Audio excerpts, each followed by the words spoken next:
Good evening, Okay. friends. It is an absolute honor to introduce our esteemed speaker for today's webinar, Divya Ranjan Bora sir, a highly accomplished officer whose dedication to academic excellence, cultural enrichment, and community engagement truly sets him apart. Our speaker holds both a Master of Science and Master of Philosophy degree, exemplifying his commitment to continuous learning and research. His professional expertise in taxation, particularly goods and services tax, has been a guiding light for many. Notably, he has authored a comprehensive book on GST and SMEs, making this critical subject accessible and understandable to a regional audience while contributing significantly to their local knowledge base. Beyond his professional endeavors, our speaker has an unwavering passion for social and cultural activities. His involvement in these areas not only fosters community bonds but also contributes to preserving and promoting cultural heritage. Proficient in SMEs and English, he seamlessly blends his academic knowledge, professional expertise, and cultural insights to inspire and lead. Today, we are privileged to hear from someone whose vision and dedication make him a role model for aspiring officers and community leaders alike. Thank you so much, sir, for accepting our invitation. Now I will request our session chairman CA Om Prakash Agarwala sir to say a few words. Thank you, Mohan and Ritesh. I am thrilled to welcome our sirs from the department. We are thankful to the Assam State Department for this gesture. Profession tax is not a new tax. It was introduced in Assam in 1947. But I must say it was a less talked about tax. But since the last few days, we have seen that thousands of notices have been served upon the taxpayers to pay the professional tax for 2021 and onwards. Thereafter, there was an argument, rather there was a crisis of knowledge between our professionals and more particularly between the taxpayers, how to get registered, how to pay the amount, how to calculate the interest, what is to be done if tax is already paid without quoting the numbers, and several issues has been arised. We at NECPA at our level have tried to resolve many queries of our members, in which that webinar our Mohan Agarwal was the speaker. But still there are some issues which needs to be addressed by the departmental officer, more particularly the practical aspects, how to deposit, how to get registered, how to get amended, all these things. And we are thankful that on our invitation, the department has agreed to share their time and knowledge with us. We most humbly welcome Divya Ranjan sir and his colleagues. So before we proceed, we will take the opportunity to welcome them in a traditional manner by Phulam Gamusa, and I will request Mrinal Jayodia and Arun Rathi and Anshul Agarwal to please felicitate them with Phulam Gamusa.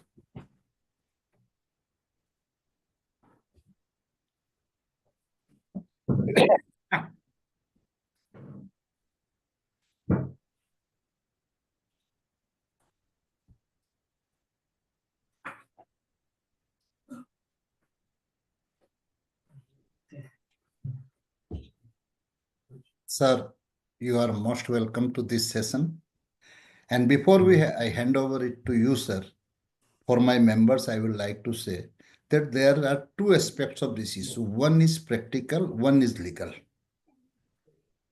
As regards practical aspects, we are free to ask as many as questions, as much as complicated questions before our invited guests.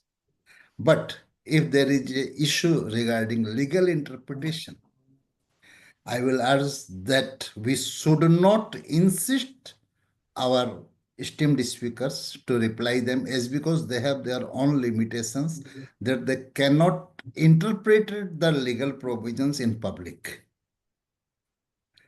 I personally will try to resolve all the legal queries of my members, our members. And one thing, one waiver I would like to keep it here, that even in the presence of departmental officer, I will share my views, but it should not be assumed that as because these views were presented before the honorable officers, these views are accepted by them. They have all the rights to disagree with all these things. And one more thing, a good news for our NECPA members. Our NECPA member Vivek Jain has today provided us with a little calculator in which Mohan has also played a vital role, which will make it very easier to calculate the profession tax. We will get it released in today's webinar. And with all this, I hand over the proceedings to our dearest Divyajyoti sir and his team. Sir, now the NECPA is yours, sir. Thank you very much. Good evening. Good evening, sir. Respected chairpersons, distinguished guests and participants. First of all, Northeast GST Professional Association সকলো মেম্বাৰকে আমি commissioner of টেক্সৰ পৰা আন্তৰিক অভিনন্দন জনাইছো ইমান এটা ভাল step ললে আমাৰ ৰিগাৰ্ডিং প্ৰফেশনেল টেক্স আৰু লগতে আপোনালোকৰ লগত আমাক সিলেক্ট কৰি পেলাই ইয়াত আনাৰ কাৰণে মই খুব এটা আপোনালোকৰ দৰে এটা মহান প্লেটফৰ্ম পাইছো গ্ৰেট প্লেটফৰ্ম ফৰ মি সেইকাৰণে মই এই সুযোগতে সকলোলৈকে আকৌ মই এবাৰ অভিনন্দন জ্ঞাপন কৰিছো কৃতজ্ঞতা জ্ঞাপন কৰিছো মই যেতিয়া ইনভাইটেশনটো পাইছিলো তেতিয়া মই প্ল্যান কৰিছিলো যে ৰিগাৰ্ডিং প্ৰফেশনেল টেক্স আপোনালোকৰ মেম্বাৰ্স CSU যিমানখিনি পাৰ্টিসিপেন্ট হ'ব তেওঁলোকৰ কাৰণে মোৰ প্ৰেজেন্টেশনটো এপ্লিকেবল নহব কাৰণ সকলো ইয়াৰ বিষয়ে ভালকে জানে তো মোৰ প্ৰেজেন্টেশনটো আছে এই একাউন্টছৰ লগত জড়িত নোহোৱা ব্যৱসায়ী আমাৰ যি সকল বিভিন্ন জিলাৰ ডিলাৰ প্ৰফেশনেলস যিখিনি মানুহ আছে যিখিনি ইমান এৱেৰ নহয় সেই মানুহখিনিৰ কাৰণে সেইকাৰণে মই ভাবিছো মই কথাখিনি জিএসটি প্ৰফেশনেল এক্টৰ ওপৰত অসমীয়াতে খুব সহজে কেইটামান পইণ্ট দাঙি ধৰি আৰু তাৰ পিছতহে আমাৰ খুব এটা সুন্দৰ টিম আমাৰ লগত আছে regarding any practical issue answer দিবৰ কাৰণে তেওঁলোকৰ এটা ধুনীয়া প্ৰেজেন্টেশন আছে তো তাৰ আগতে মই অলপ সময় লম মোৰ সময়টো সেইবিলাক মানুহৰ কাৰণে যি এই টেক্স মেটাৰৰ লগত একেবাৰে জড়িত নহয় তেওঁলোক ডে টু ডে লাইফৰ লগত বিজি তেওঁলোকে জাস্ট প্ৰফেশনেল টেক্স দিব লাগে 2500 জাস্ট হিমানতে লিমিটেশন থাকে আৰু মোৰ পাৰপাসটো হেতুৱে থাকে মই সেই কাৰণে প্ৰথমে মই কৈছিলো আমাৰ ৰেসপেক্টেড চেয়াৰপাৰসনক CM প্ৰকাশ আগৰলা টিকেটৰ লগত frequently বিলাকৰ ওপৰত ডিসকাস হৈ থাকে মই কৈছো যে মোৰ দুটা থাকিব এটা মই সেই মানুহখিনিৰ কাৰণে মই এটা সিম্পল মোৰ প্ৰেজেন্টেশন থাকিব আৰু মই কথাখিনি তেওঁলোকে বুজিব পৰাকে ক'বলৈ চেষ্টা কৰিম অলৰেডি উল্লেখ কৰিছে যে দা প্ৰফেশনেল আমাৰ যিখন আইনৰ বিষয়ে আমি ক'ব গৈ আছো নামটো হ'ল দা Assam প্ৰফেশনেল Tax Calling and Employment Taxation Act 1947 বহুত পুৰণা বুলি ইতিমধ্যে মেনশন কৰিছে তো এখন গভৰ্ণৰৰ পৰা এসেন্ট পাইছিলে 29 মাৰ্চ 1947 আৰু পাবলিশ হৈছিলে আসাম গেজেটত 3 এপ্ৰিল 1947 বহুত পুৰণি আৰু আমাৰ এখন সৰু এক বুলি কোৱা হয় কিন্তু যথেষ্ট শক্তিশালী এখন আইন আৰু খুব ইন্টাৰেস্টিং আইনখন আমি ইয়াৰ ওপৰত আৰু বহুত চিন্তা চৰ্চা কৰিবলগীয়া থল আছে এইখিনি আপোনালোকৰ মাজত আমি বেলেগকে ডিসকাস কৰি মই এতিয়া জাস্ট সিম্পল ক'ব বিচাৰিছো এই tax on profession and trade is not a new tax. First point. Next আহিলে আমাৰ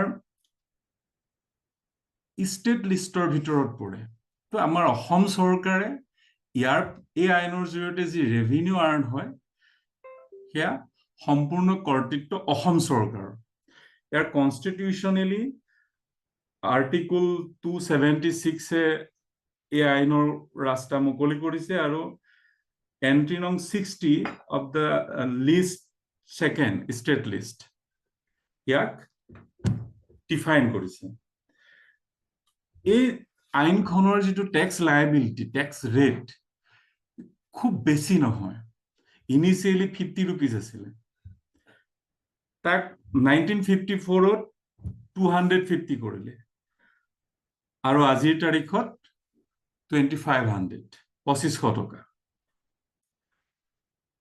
এই ট্যাক্স চাৰিটা বিষয়ৰ ওপৰত এই আইনখন প্ৰযোজ্য হয় চাৰিটা বিষয়ৰ ওপৰত ইয়াত ট্যাক্স লেভি কৰা হয় নাম্বাৰ 1 হল প্ৰফেশন তাৰ ডেফিনিশন প্ৰফেশনৰ এট ওয়াইড হেখিনিলে আমি নাযাম just profession number 1 number 2 trade number 3 calling and number 4 employments এই চাৰিটাৰ ওপৰত ভিত্তি কৰি পেলাই এই আইনখন নৰপৰত এই আইনখনৰ জৰিয়তে ট্যাক্স লেভি কৰা হয়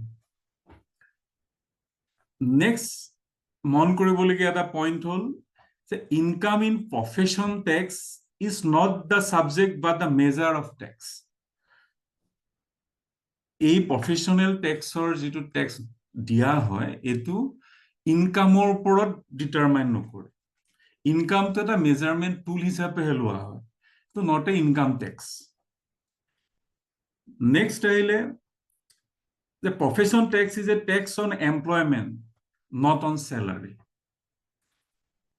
এই আইনখনত আমি যেতিয়া ফাৰ্ষ্টতে এক্সামশন এই ট্যাক্স খনে কাক খামৰি লোৱা নাই এই আইনৰ অধীনত কাক খামৰি লোৱা নাই খুব কম বিষয়বস্তুকে খামৰি লোৱা নাই এক নম্বৰতে হল জুন প্ৰফেশনেলছৰ লগত জড়িত trade calling by employment age jodi 60 hoy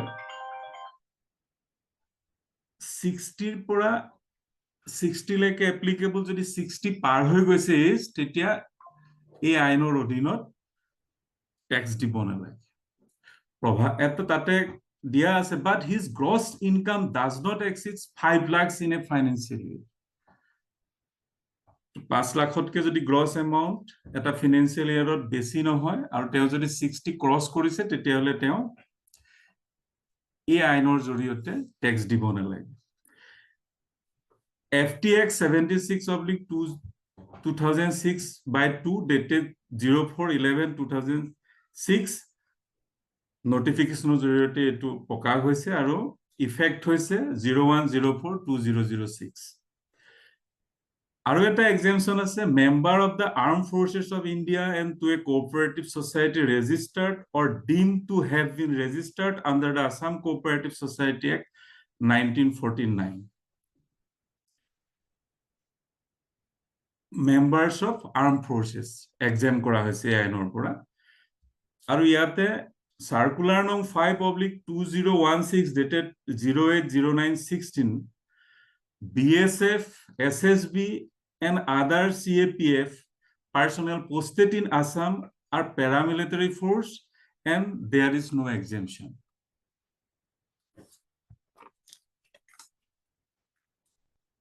এই তিনটা ক্যাটেগরি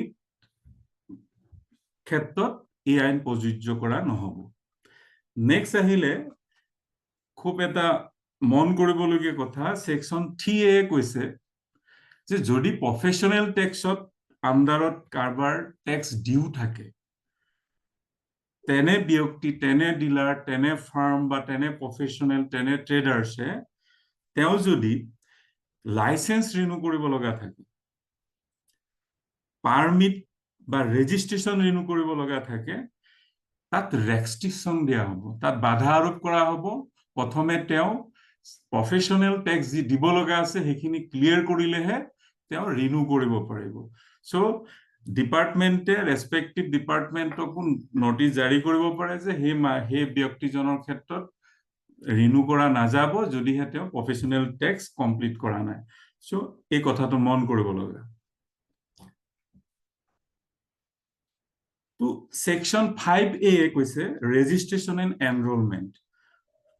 আমি ৰেজিষ্ট্ৰেশ্যন কেনেকৈ এপ্লাই কৰিব লাগে, এনৰোলমেণ্ট কোন ক্ষেত্ৰত এপ্লাই কৰিব লাগে, আমি নেক্সট আমি থ্ৰু প্ৰেজেণ্টেশ্যন আমি দেখাম। তো প্ৰফেশ্যনেল টেক্সত টেক্স পে কৰিবলৈ হ'লে দুই ধৰণৰ ৰেজিষ্ট্ৰেশ্যনৰ কথা আছে, এটা হ'ল এনৰোলমেণ্টৰ কাৰণে আৰু এটা হ'ল ৰেজিষ্ট্ৰেশ্যনৰ কাৰণে। তো ডিলাৰ হ'লে তাৰ ক্ষেত্ৰত আহিব আমাৰ ৰেজিষ্ট্ৰেশ্যন, আৰু এমপ্লয়ী ক্ষেত্ৰত হ'লে আহিব এনৰোলমেণ্ট। তো এই কথাখিনি আমি প্ৰেজেণ্টেশ্যনৰ জৰিয়তে আমি দেখাবলৈ চেষ্টা কৰিম। নেক্সট আহিলে সেকশন 5B, ডিম ৰেজিষ্ট্ৰেশ্যন। ডিম ৰেজিষ্ট্ৰেশ্যনে এইটো মিন কৰে যে আমাৰ এতিয়া GST আছিলে, তাৰ আগত ভেট আছিল, বা আমাৰ ইনডাইৰেক্ট টেক্সৰ যিখিনি অসম চৰকাৰ টেক্সৰ আইন আছিলে, তাত যি ব্যক্তিৰ ৰেজিষ্ট্ৰেশ্যন আছিলে তেনে ব্যক্তিৰ ক্ষেত্ৰত যদি প্ৰফেশ্যনেল টেক্সৰ ৰেজিষ্ট্ৰেশ্যন নাই, ডিম ৰেজিষ্ট্ৰেশ্যন হৈ যায়। তাৰ কাৰণে সেই প্ৰফেশ্যন বা সেই ট্ৰেডাৰ্ছ বা ডিলাৰে নতুনকৈ আকৌ ৰেজিষ্ট্ৰেশ্যনৰ কাৰণে এপ্লাই কৰাৰ প্ৰয়োজন নাই। এইটোৱে এটা প্ৰব্লেমো সৃষ্টি কৰিছে যে আমাৰ কেইবাখনো আইন আছিলে, GST, VAT, ATSL, Assam agriculture income tax act and Assam electricity duty act. তো গোটেইকেইখন এক্টৰ অধীনত যাৰ যাৰ ৰেজিষ্ট্ৰেশ্যন আছিলে চবৰে কাৰণে পেৰেলেলি কি হৈ গ'ল, নতুনকৈ প্ৰফেশ্যনেল টেক্সৰ ৰেজিষ্ট্ৰেশ্যন হৈ গ'ল। আল্টিমেটলি কোনো ফাৰ্ম বা ডিলাৰে মাল্টিপুল ৰেজিষ্ট্ৰেশ্যন পাই গ'ল। এই প্ৰব্লেম ক্ৰিয়েট কৰি আছে, আৰু সেই প্ৰব্লেম আমি কেনেকৈ ছল্ভ কৰিব পৰা যায় সেইটো আমি আজি দেখাবলৈ চেষ্টা কৰিম। যাৰ ক্ষেত্ৰত মোৰ দেন ওৱান ৰেজিষ্ট্ৰেশ্যন হৈ আছে বা এনৰোলমেণ্ট হৈ আছে আণ্ডাৰ দিছ এক্ট।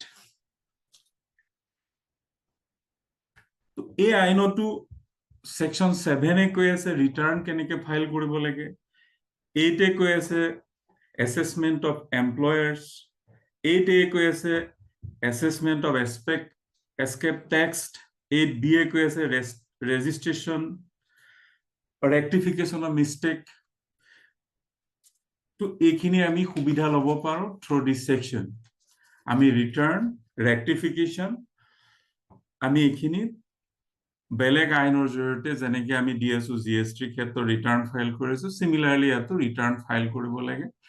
কেনেকৈ ফাইল কৰিব লাগে এজ পাৰ ল তাত কোৱা আছে।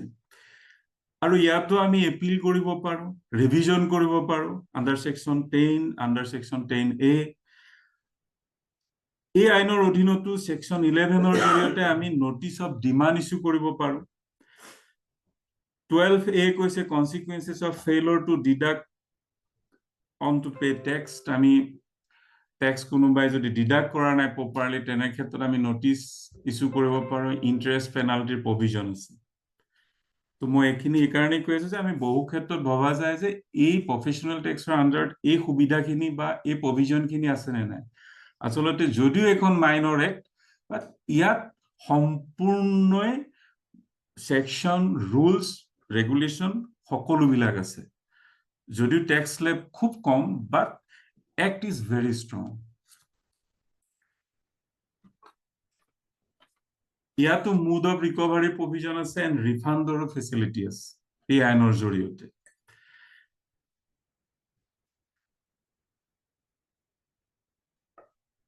এই আইনত আৰু এটা ইম্পৰ্টেণ্ট বস্তু আছে যে আণ্ডাৰ সেকশন 16ৰ জৰিয়তে পাৱাৰ টু কম্পেল এটেণ্ডেন্স, আমি এই সেকশনৰ দ্বাৰা আমি কোনোবা ব্যক্তিক তেওঁ এটেণ্ডেন্স আমি এনচিয়ৰ কৰিব পাৰোঁ, তেওঁ আহি যি ৰিকুৱাৰমেণ্ট আছে তেওঁ দিব লাগিব। আৰু বেলেগ আইনৰ দৰে ইয়াতো section 16A, section 60B accounts, production of books, charge and seizure, ইয়াতো সেকশনে সেইটো পাৱাৰ এম্পাৱাৰ কৰিছে।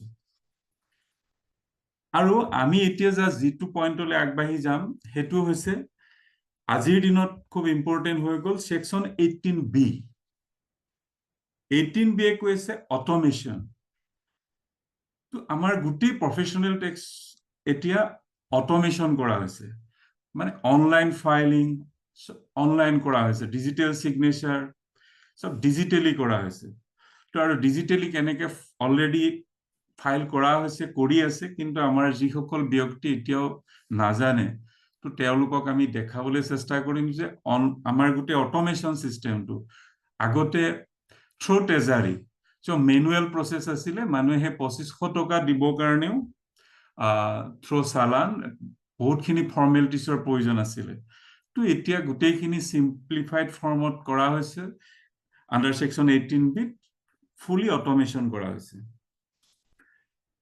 নেক্সট এইখিনি আছিলে আমাৰ প্ৰফেশনেল টেক্সৰ আন্ডাৰত ক'বলগীয়া যিখিনি আমাৰ সেকশন বা পইণ্ট মই এইখিনিৰ পৰা এইটো ট্ৰাই কৰিব বিচাৰিছো যে আমাৰ এখন আইন য'ত সকলোখিনি সেকশনে ইয়াত দিয়া আছে সকলোখিনি সুবিধা দিয়া আছে সকলোখিনি পাৱাৰ এম্পাৱাৰ কৰা আছে লাইক আদাৰ এক্ট ইয়াৰ পিছত আমাৰ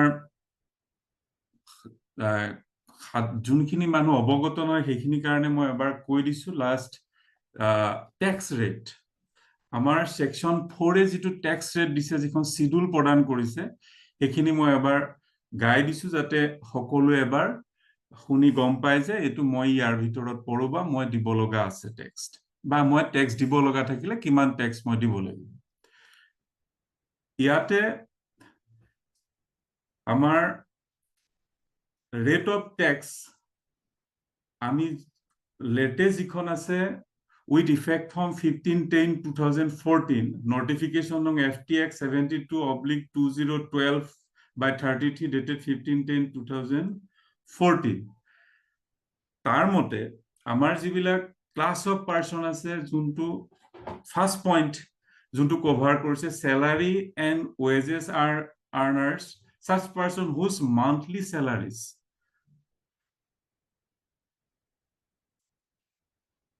Number 1, যার salary 10,000 ওলৈকে আছে যোনে salary monthly 10,000 ওলৈকে পায় তেওঁ কোনো ট্যাক্স দিব নালাগে আইনৰ জৰিয়তে তেওঁৰ ট্যাক্স ৰেট হৈ গ'ল নীল নেক্সট আহিলে more than 10,000 but less than 15,000 তো monthly 150 per month number 3 আহিলে raise 15,000 or more but less than 25,000 180 per month raise 25,000 and more 208 per month salary personৰ কাৰণে tax slab এটো next আহিলে number 2 আছে Tour 8 আছে legal practitioners including solicitors and notaries public. B tahile medical practitioners including medical consultant and dentist. C tahile technical and professional consultant including architects, engineers, chartered accountants, actuary, management consultant and tax consultant. D tahile chief agent, principal agent, special agent, insurance agent, as surveyors and or loss assessor registered or licensed under the Insurance Act 1938. E. Any other person who is engaged in any profession, trade, calling, or employment but not mentioned in any other entry of the schedule. So, এই category মানুহখিনিৰ ক্ষেত্ৰত তেওঁলোকে যদি gross turnover up to 1,20,000 tax rate nil up to 1,20,000 number 2 more than 1,20,000 but less than 1,80,000 1,800 per annum tax rate number 3 raise rupees 1,80,000 or more but less than 3 lakhs 200 2,160 rupees per annum. 3 lakhs or more, 2,500 per annum. ইয়াতে এটা আছে কি যে যোনখিনি মানুহ ইয়াৰ ভিতৰত এই ক্যাটেগৰীৰ ভিতৰত কোনোবা ব্যক্তিয়ে যদি কালচাৰেল লিটাৰেসি বা স্পোৰ্টস পেনশন পাইছে তেওঁলোকৰ ক্ষেত্ৰত এটো এপ্লিকেবল নহব আৰু কোনোবা সোসাইটি আছে যোনবিলাকে এডুকেশন প্ৰভাইড কৰি আছে physical and mentally challenge person তেখেতলোকো এই আউটাৰ ভিতৰত নপৰিব নাম্বাৰ 3-8 আছে members of association recognized under the forward contract regulation in 1956 tene members ক্ষেত্ৰত applicable হ'ব 2,500 per annum 3B1 আছে members of stock exchange recognized under the Security Contracts Act 1956 rate of tax 2,500 per annum Remissary recognized by stock exchange rupees 1,850 per annum. Is 4th as a number 4. Estate agents or brokers or building contractors 2,500 per annum. Number 5 directors. Other than those nominated by government of companies registered under the Company Act 1956 2,500 per annum. Number 6 dealers within the meaning of a sale tax law in Assam such dealers whose annual gross turnover is all sale is to dealer ক্ষেত্ৰত আহিলে number 1 যোনবিলাক 4 lakhs লকে turnover আছে gross turnover 4 lakhs tax rate nil more than 4 lakhs and up to 7 lakhs 1,000 per annum number 3 more than 7 lakhs and up to 10 lakhs 1,500 per annum more than 10 lakhs and above 2,500 per annum to eto dealers or karone asle eto tax rate 7th ahile occupiers of factories as defined in the Factories Act 1948 who are not dealers covered by entry 6 such occupiers or factories a point out ase where not more than 5 workers are working tax rate 350 per annum b where the number of workers are 5 or more but less than 15 2,000 per annum. See, where the numbers of workers is more than 15, 2,500 per annum. 8.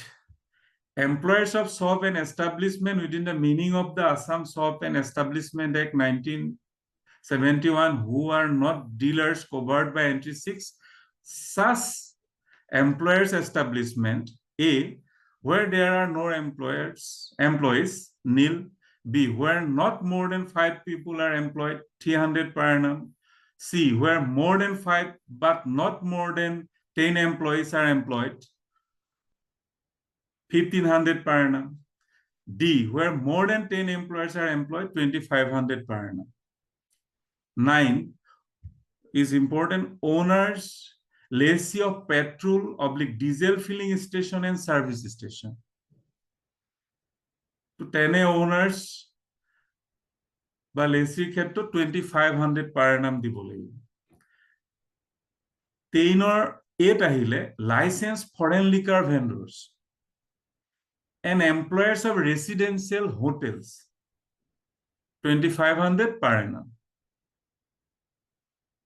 C আহিলে proprietors of cinema house and theaters 2,500 per annum 11 holders of permit for transport vehicles granted under Motor Vehicle Act 1988 which are used or adopted to be used for hire or reward where any such person holds permits or permit for any tax 3-wheelers goods vehicle trucks or buses tar duta ase এটা ase in respect of Each taxi or three-wheelers, good vehicles, 500 per annum.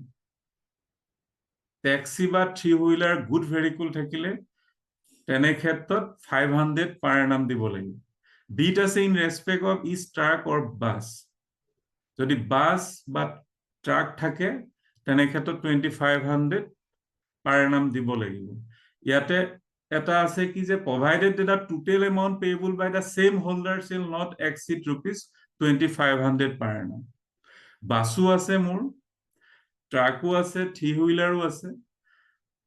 তো three wheeler taxi 500 plus truck থাকলে 2500, কিন্তু এজন ব্যক্তিৰ যদি দুইটা combination আছে তেওঁ মাত্ৰ 2500 দিলে হ'ব। 2500 ক্ৰস নকৰিব। নেক্সট আহিলে 12 license money lending under the Assam money lenders act 1934 2500 per annum. 13 individuals or institution conducting seed funds 2500 per annum. 14 banking companies as defined in the Banking Regulation Act 1949 here is schedule bank and other bank dutare khetrote 2500 per annum. 15 companies registered under the Company Act 1956 or engaged in any profession, trade or calling 2500 per annum.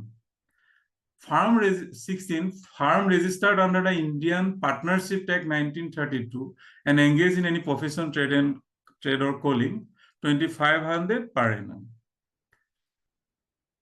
17 owners of nursing home, X-ray clinics, pathological testing laboratories and hospitals to তেওঁলোকেও 2500 per annum দিব লাগিব।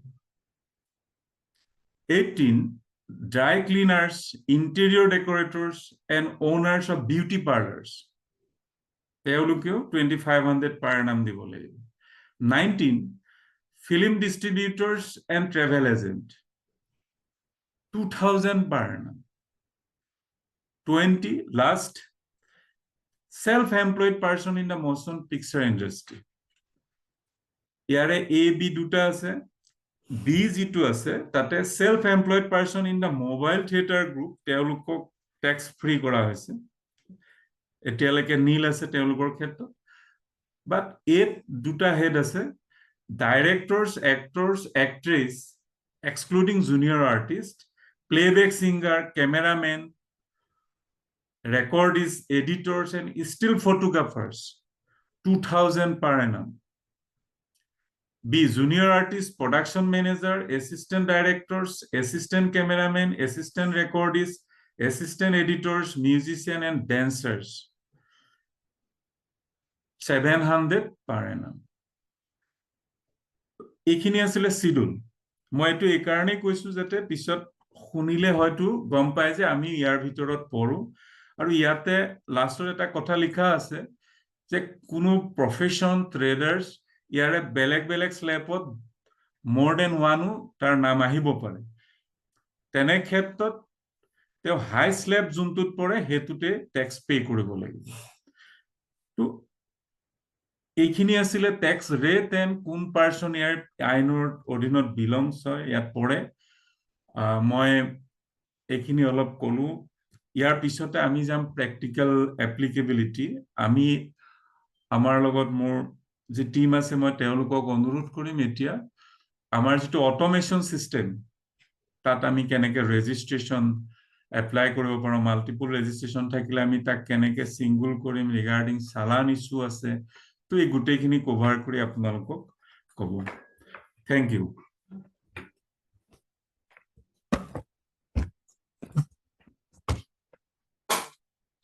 Thank you so much, sir.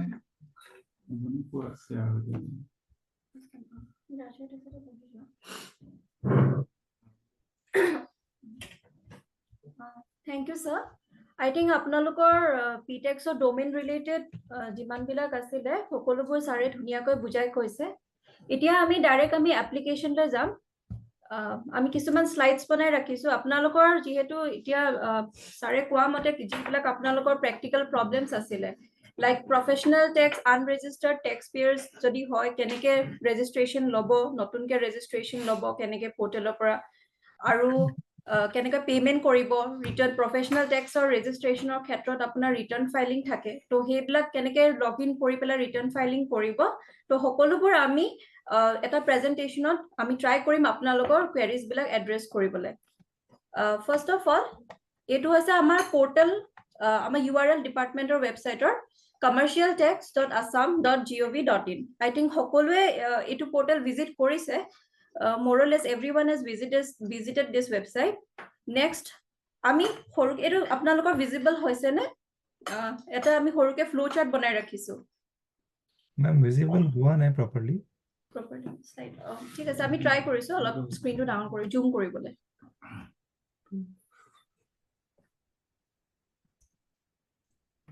Ma'am, এতিয়া ঠিক আছে। So as we all know, professional tax or দুটা types আপোনালোকে সকলোৱে জানে, aware হয় যে PTax or registration থাকে আৰু এটা enrollment number থাকে। First of all, আমি PTax or registration of workflow to অকমান application কেনেকে workflow to কেনেকে হয় হেতু আমি দেখাম first ত। For example, আমি এটা first ত দেখাইছো professional tax registered যদি হয় taxpayer, তেতিয়া কি দুটা কেস থাকিব আপোনাৰ, এটা হৈছে existing taxpayer। Existing taxpayer ক্ষেত্ৰত দুটা কেস হ'ব পাৰে, তেওঁলোকৰ আইডাৰ অলৰেডি লগইন ক্ৰেডেনশিয়েলছ বনাই ৰাখিছে, ইউজাৰ আইডি পাছৱৰ্ড আছে, অৰ এলছ তেওঁলোকৰ নাই। যোনবিলাক টেক্সপেয়াৰৰ ইউজাৰ আইডি পাছৱৰ্ড নাই কিন্তু তেওঁলোকৰ ৰেজিষ্ট্ৰেচন নম্বৰ অলৰেডি এভেইলেবল হয়, লাইক বহুত টেক্সপেয়াৰ্ছ আছিলে যোনে আগৰ পৰা PTax পেমেন্ট কৰি আহিছে, কিন্তু নিউ পোৰ্টেলত তেওঁলোকে এতিয়ালৈকে সাইন আপ কৰা নাই অৰ ৰেজিষ্ট্ৰেচন নম্বৰটো নিউ পোৰ্টেলত মেপ কৰা নাই এগেইনষ্ট দেয়াৰ প্ৰফাইল।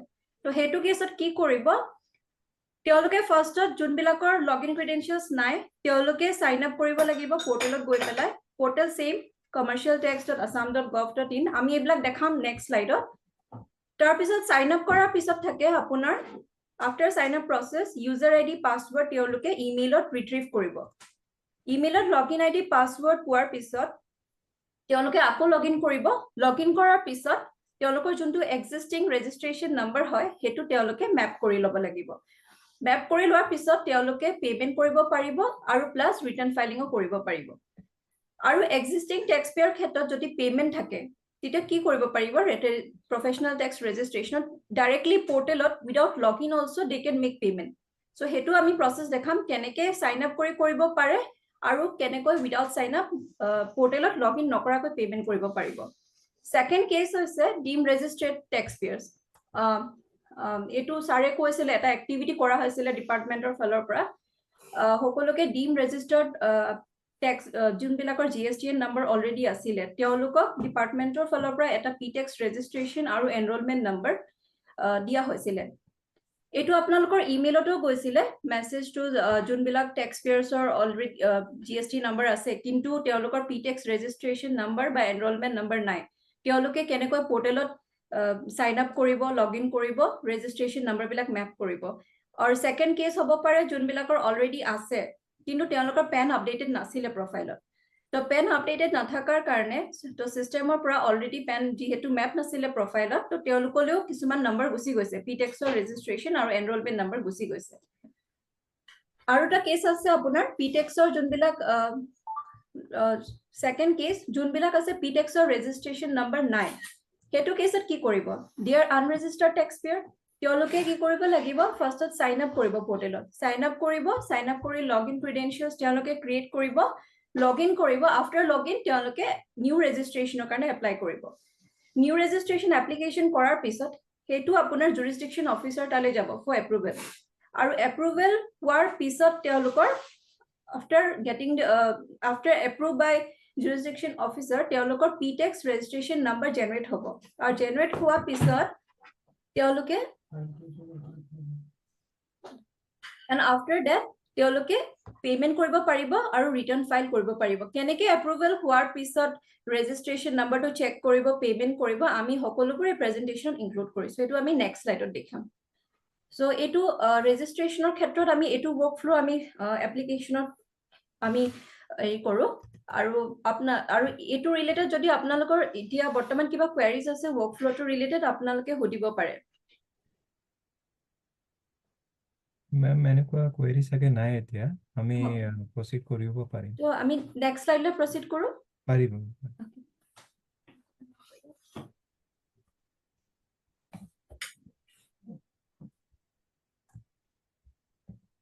নেক্সট আছে PTEX এনৰোলমেণ্ট PTEX এনৰোলমেণ্টৰ ক্ষেত্ৰত আপোনাৰ ৰিটাৰ্ণ ফাইলিং নাথাকে চ' আমি mainly concern with the PTEX payment ইয়াতে PTEX প্ৰফেশ্যনেল এনৰোলমেণ্টৰ প্ৰফেশ্যনেল টেক্স এনৰোলমেণ্ট ক্ষেত্ৰতো দুটা কেছ যোনবিলাক টেক্স পেয়াৰৰ ওচৰত প্ৰফেশ্যনেল টেক্স এনৰোলমেণ্ট নাম্বাৰ নাই তেওঁলোকে আনৰেজিষ্টাৰ্ড হয় ইন ডেট কেছ তেওঁলোকে চাইন আপ কৰিব পাৰে পৰ্টেলৰ পৰা লগ ইন কৰিব এনৰোলমেণ্টৰ কাৰণে এপ্লাই কৰিব ছেইম প্ৰচেছ এপ্লাই কৰাৰ পিছত এপ্ৰুভেল দিব আপোনাৰ জুৰিছডিকশ্যন অফিচাৰ আপোনাৰ এপ্ৰুভেল হোৱাৰ পিছত টেক্স পেয়াৰে নিজে লগ ইন কৰি নিজৰ registration number PTEX enrolment number view কৰিব পাৰে and then they can make payment আৰু এটা কেছ আছে যদি PTEX এনৰোলমেণ্ট নাম্বাৰ যদি তেওঁলোকে লোৱা নাই ইন ডেট কেছ কি তেওঁলোকে ডাইৰেক্ট পেমেণ্টো কৰিব পাৰে without log in from the portal এইটো হৈ গ'ল যোনবিলাকৰ নাই আৰু যোনবিলাকৰ PTEX এনৰোলমেণ্ট নাম্বাৰ আছে ছেইম কেছ এক্সিষ্টিং যদি টেক্স পেয়াৰ হয় তেওঁলোকৰ আপোনাৰ যোনবিলাকৰ লগ ইন ক্ৰেডেনচিয়েলছ নাই তেওঁলোকে চাইন আপ কৰি বনাব লাগিব এনৰোলমেণ্ট নাম্বাৰটো তেওঁলোকে মেপ কৰিব লাগিব ফাৰ্ষ্টত আৰু ছেকেণ্ডলি যদি তেওঁলোকৰ অলৰেডি এনৰোলমেণ্ট নাম্বাৰ আছে তেওঁলোকে ডাইৰেক্টলি পৰ্টেলৰ পৰা পেমেণ্ট কৰিব পাৰে same in the case of deemed registered taxpayers with professional tax enrollment number তেওঁলোকে কেনেকে পৰ্টেলত গৈ GST নম্বৰটো দি সাৰ্চ কৰিব সাৰ্চ কৰাৰ পিছত তেওঁলোকে তাতে আপোনাৰ চাৰিটা অপচন থাকে এটা তেওঁলোকে ক্যান্সেল কৰিব পাৰে যদি তেওঁলোকৰ অলৰেডি আছে তেওঁলোকে ক্যান্সেল কৰিব secondly they can directly make payment thirdly তেওঁলোকে সাইন আপ কৰিব দেন লগ ইন তাৰ পিছত ৰেজিষ্ট্ৰেচন নম্বৰটো বা এনৰোলমেন্ট নম্বৰটো মেপ কৰিব আৰু এটা আছে কেছ তেওঁলোকৰ লগ ইন কৰিব পাৰে যোনবিলাকৰ অলৰেডি সাইন আপ আছে তেওঁলোকৰ ইউজাৰ আইডি পাসওয়াৰ্ড অলৰেডি থাকিব তেওঁলোকে ডাইৰেক্ট গৈ পেমেন্ট কৰিব পাৰে সো এইটো সৰুকে দুটা ওয়াৰ্ক ফ্লোত আমি PTEXৰ ৰেজিষ্ট্ৰেচন আৰু এনৰোলমেন্টটো দেখালো নেক্সট আমি ডাইৰেক্ট গৈ স্লাইডছ বিলাকত কেনেকৈ আপুনি পৰ্টেলত গৈ কৰিব সাইন আপ কৰিব হেতু দেখাম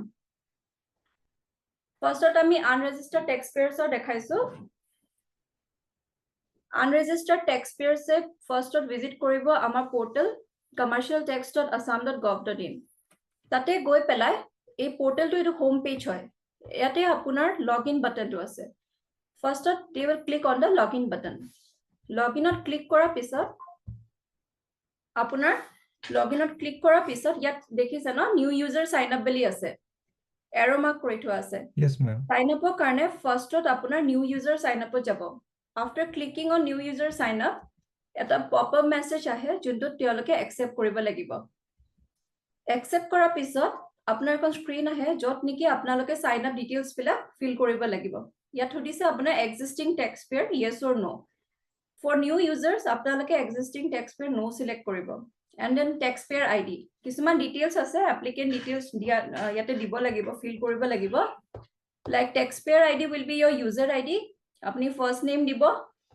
middle name যদি আছে দিব and then last name তাৰ পিছত আপোনালোকৰ ইয়াতে সিলেকশন এটা আছে জেন্ডাৰ মেল ফিমেল আদাৰ এইটো আপোনালোকে সিলেক্ট কৰি ল'ব লাগিব ৰেডিও বাটনটো and then আপোনাৰ ইয়াতে এটা কথা মনত ৰাখিব যোনটো হৈছে ইমেইল আইডি আৰু মোবাইল নম্বৰ এই দুটা আপোনালোকে কাৰেক্টলি দিব বিকজ ইয়াতে যোনটো ইমেইল আইডি আপোনালোকে মেনশন কৰিব হেতু ইমেইল আইডিত আপোনালোকৰ এটা ভেৰিফিকেশন লিংক যাব আৰু সেই লিংকটোত ক্লিক কৰাৰ পিছতহে আপোনালোকৰ ইমেইল ভেৰিফাই হোৱাৰ পিছতহে ইউজাৰ আইডি এণ্ড পাসওয়াৰ্ড আপোনাৰ সেম ইমেইল আইডিত সেন্ড হ'ব সো আপোনাৰ এইটো কৰি গোটেইবিলাক ডিটেইলছ ফিল কৰিলে and then click on the submit button submit buttonত ক্লিক কৰাৰ পিছত আহে do you want to sign up with these details you need to select okay once clicked on okay ইয়াত এটা মেছেজ আহিছে ইয়াতে দেখিছে সাগে আমি হাইলাইট কৰি ৰাখিছো success sign up details submitted successfully verification email has been sent to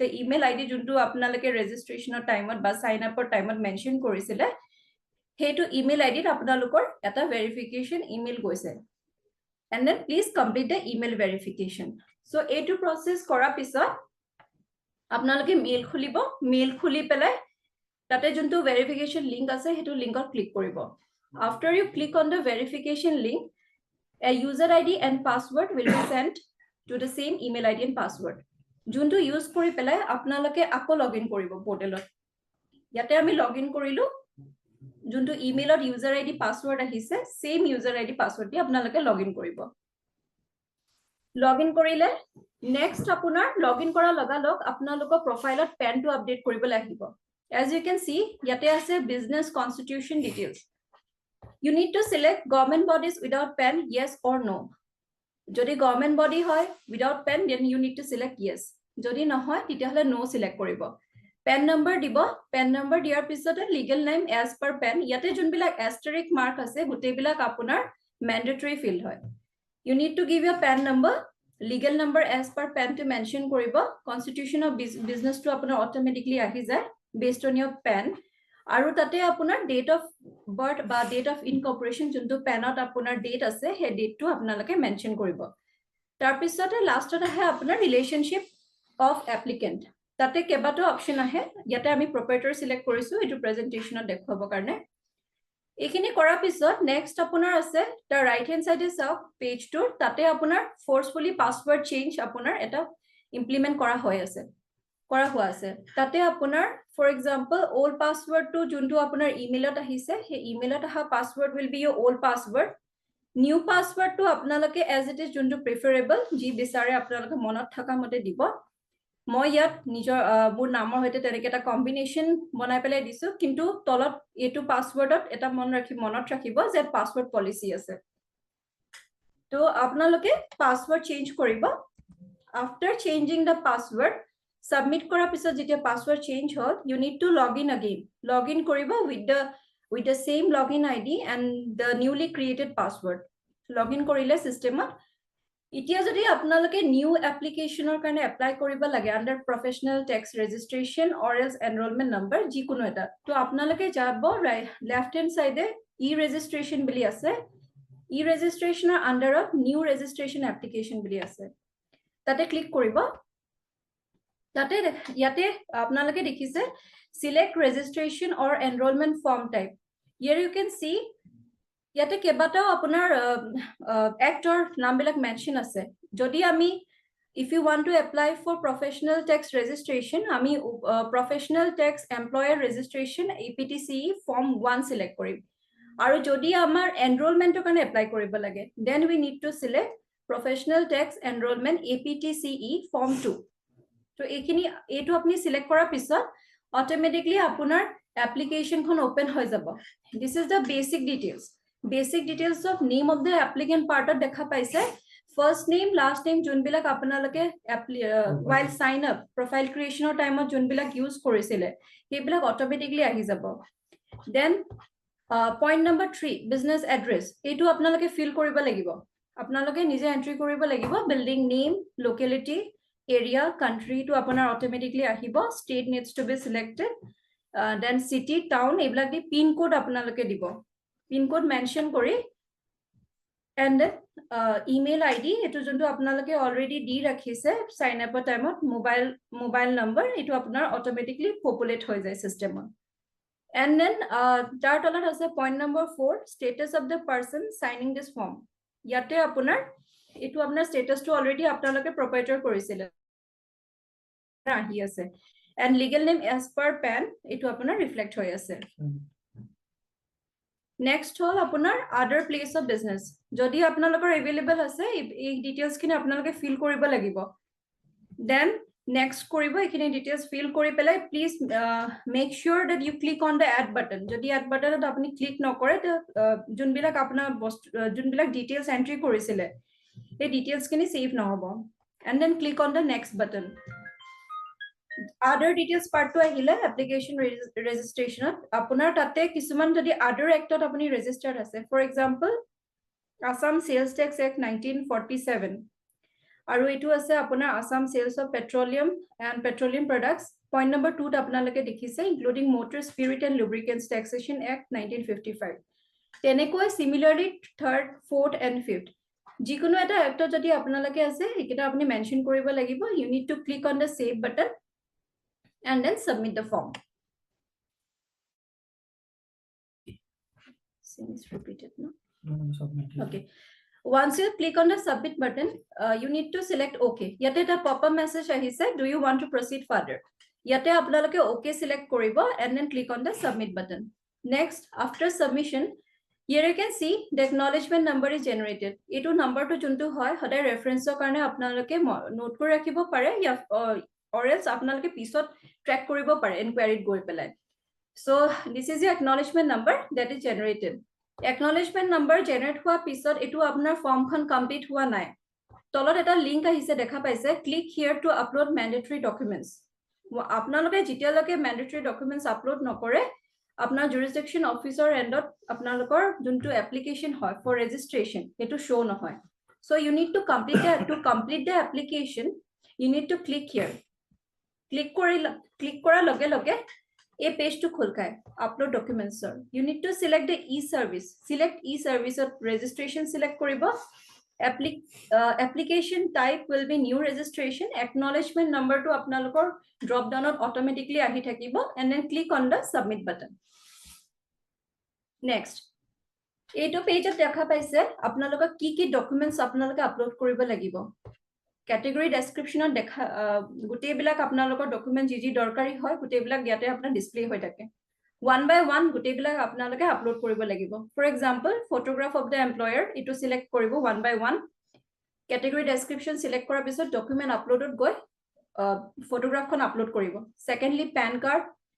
Thirdly, address proof, trade license, business constitution document, certificate of registration of major acts like GST jodi ase, value added tax ase, VAT jodi ase, to he certificate apnaloke upload koribo lagibo. And in case apnaloke aru jodi kiba dorkari documents ase, you can upload under category description others select kori pele koribo pare.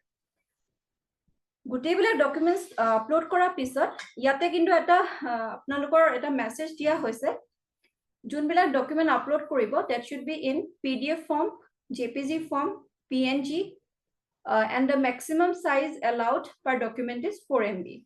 Try koribo the document that you upload should be less than 4 MB.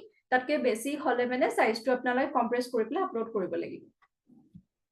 Next, apnar gute documents bilak upload kora pasot you need to click on the submit document. Submit documents o click korile eta message display hoise your registration application against acknowledgement ID is submitted and it is pending with jurisdiction authority for further processing and verification. Now it is in the hand of your concerned jurisdiction officer for approval. Etu kora pisot apnar jurisdiction officer so jabo jurisdiction officer approve koribo. There is a process after that hetu back end process hoy.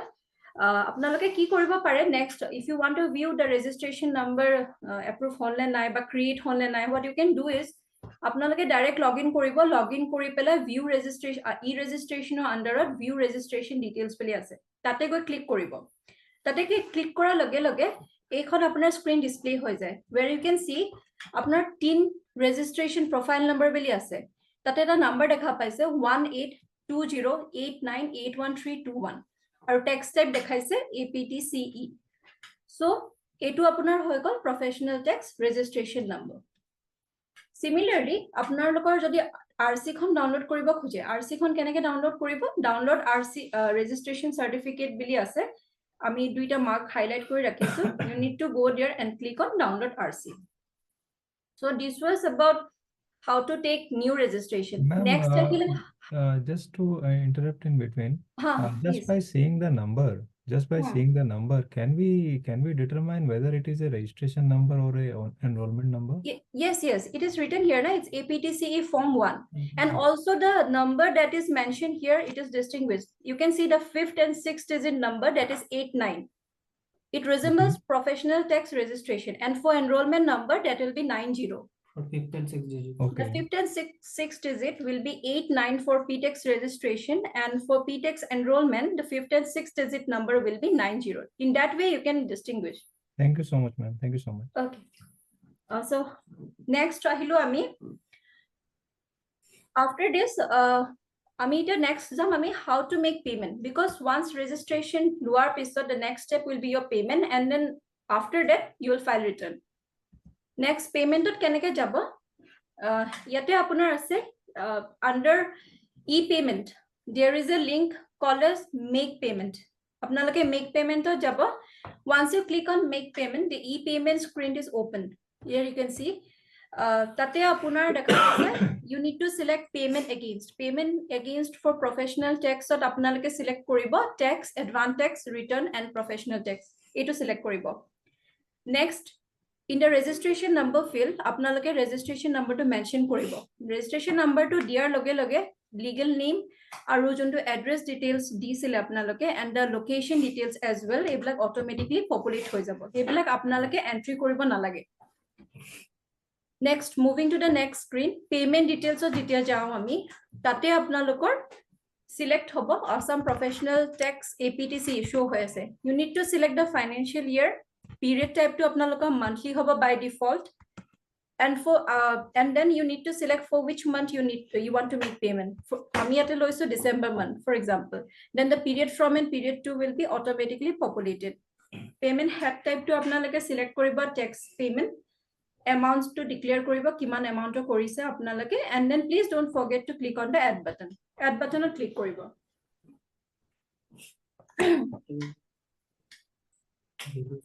This is add button or click kora pisot. Here you can see total amount to automatically ahi jay.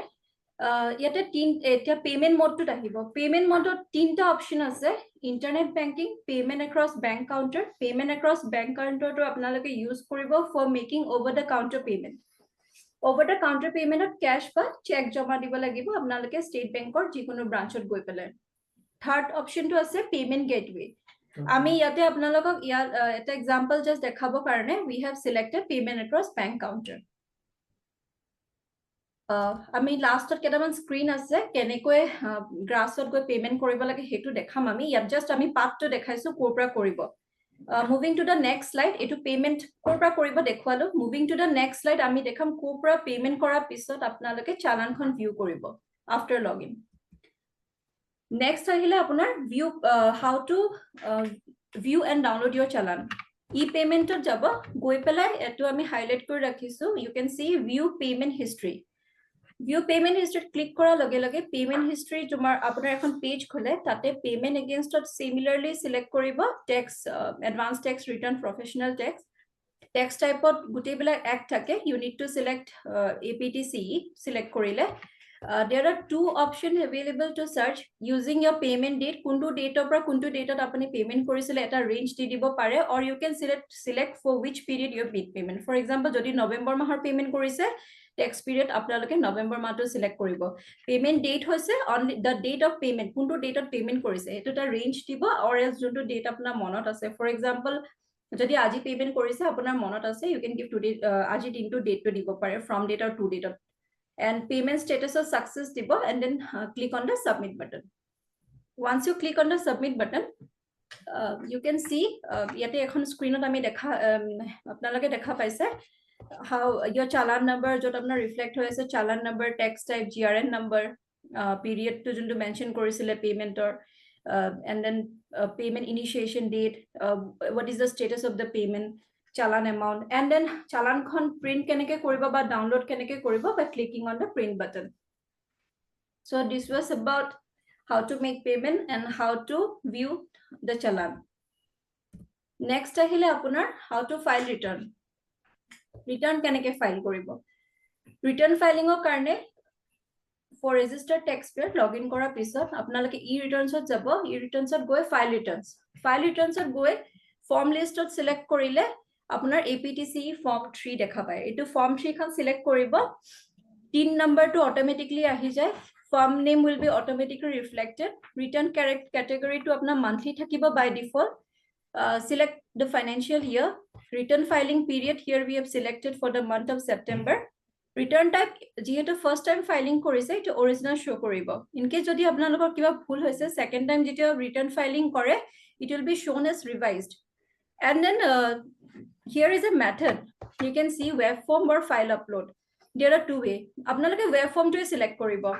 Basically web form to select kora pisot do you want to file nil return? Jodi apnalokor nil return hoy you need to select yes or else no, and then click on the submit button.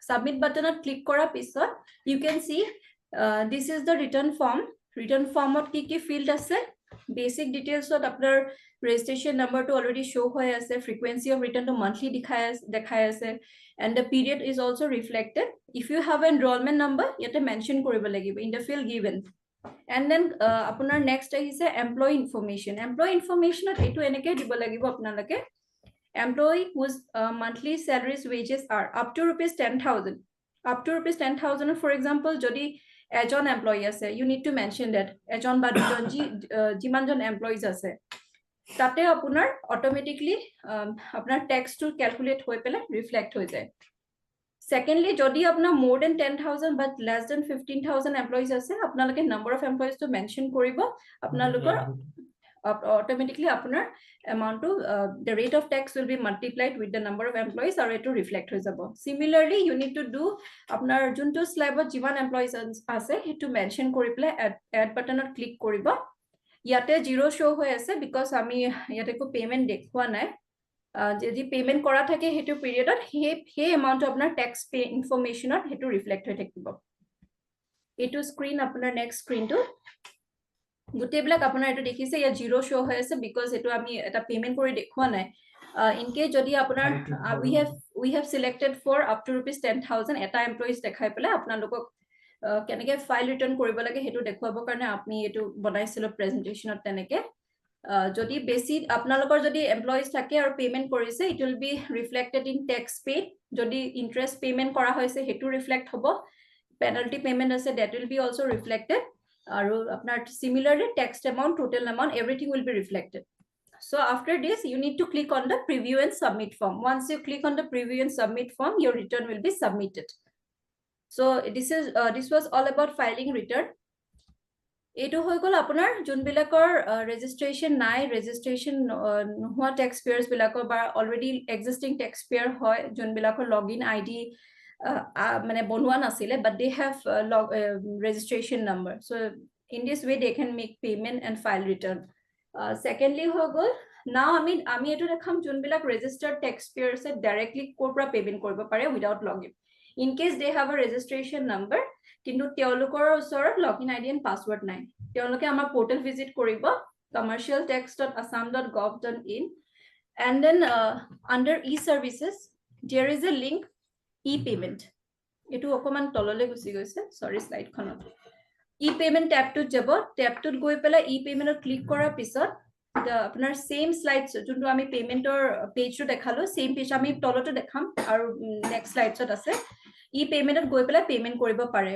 or else they can unregistered taxpayer কেনেকে pay কৰিব হেতু আমি দেখাম or else আপোনাৰ e-payment বুলি এটা ওপৰত আপোনাৰ টপ মেনু দেখা পাইছে e-payment তাতো আপোনাৰ available হয় তাতে পেমেন্ট আপোনাৰ for registered taxpayer e-payment for unregistered taxpayer বুলি দুটা আপোনাৰ অপচন থাকে সো এটো লিংকত গৈ ডাইৰেক্টলি পেমেন্ট কৰিব পাৰে নেক্সট হল আপোনাৰ এটো মই যোনটো কৈছিলো for unregistered taxpayer কেনেকে পে কৰিব কৰপৰা গৈ কৰিব পোৰ্টেলত যাব ভিজিট কৰাৰ পিছত e-payment or under e-payment for registered taxpayer e-payment for unregistered taxpayer they need to select e-payment for unregistered taxpayer same page kon khul khabo then from there they can make payment ito hoikol next ahile apnar how to deem registered taxpayer or deem enrolled taxpayer khetrot to eto khetrot ami mainly focus korisu because maximum apnalokor pra jiman queries ahi asile etia lage eto ebla problems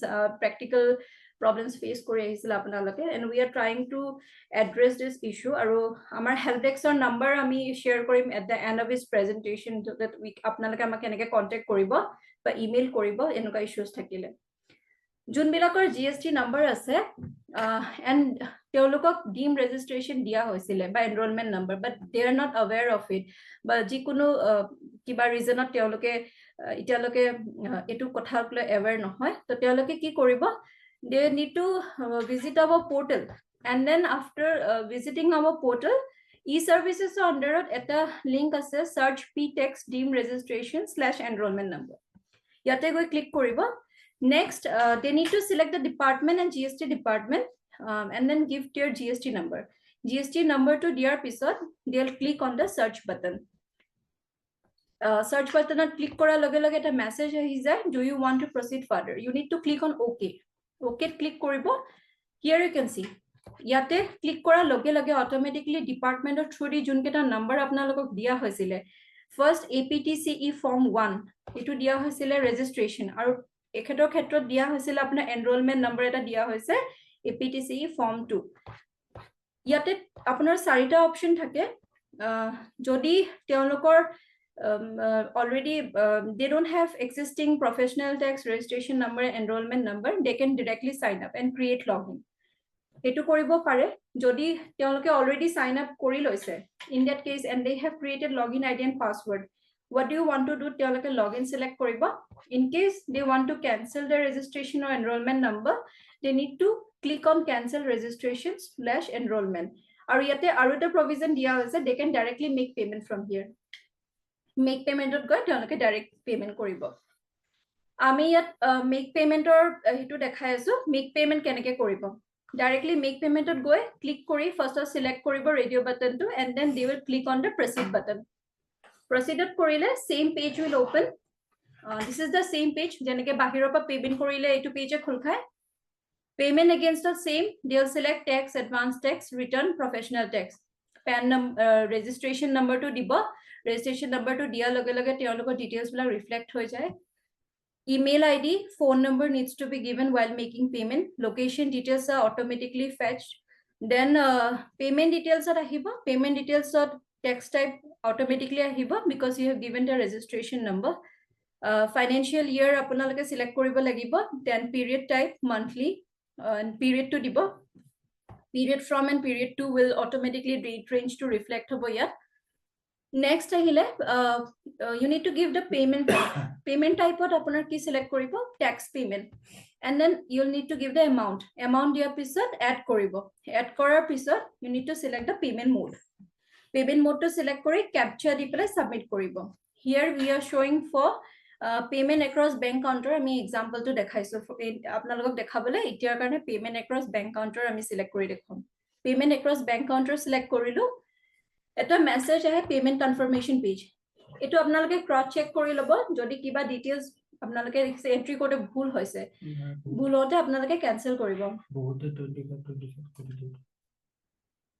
and then submit to click কৰিব submit ত click কৰাৰ পিছত do you want to proceed further you need to click on okay কৰাৰ পিছতে ইয়াতে এটা option আহে payment mode payment across bank counter select কৰিলে as of now bank selection at only State Bank of India will be shown State Bank of India select koribo you need to agree to the declaration dia hoise and then click on proceed for payment GRN number please eta kotha monot rakhibo hokolwe while making payment this is really important that you note down your GRN number because bahut keta apnaloko unregistered payment thake and when you call us at our help desk number phone kori jetia hude je ami eto date ot payment korisilu aru amar pending dekhai ase payment ba fail dekhai ase ba you are not able to find your challan bisari poa nai so in that case amak what we need is amar requirement ki thake je we want this GRN number to check in system ot sabo karone GRN number to amar बहुत important है so in that case please make sure that you note down this GRN number while making payment GRN number to note koribo note kori can click on OK so after clicking on OK এখন আপোনাৰ GRN browser পৰা চালান এখন generate হ'ব চালানখন generate হয় এইখন চালানৰ লগত আপোনালোকে যেনেকৈ পেমেন্ট কৰিব খোজে if you want to make payment through cash or through check দুইটা আপোনালোকে along with the challan copy and proof you need to visit a nearby SBI branch hole আপোনালোকে যাব লাগিব so this was the challan part and then next ahile this was the payment part or pisot jodi challan khon আপোনালোকে future date ot keneke view koribo in that case ki koribo before login also there is an option available to view and download your challan under e-services you need to go to payment history by challan not jabo this is the page which opens moi koisulu na apnalokok je GRN number is really important if you don't have your challan number so apnaloke search parameters ote dekha paise je you need to give the GRN number jodi available hoy GRN number dio challan number thakile challan number dio if you have your TIN number you can give your registration number also Payment, search payment using payment date and tax period.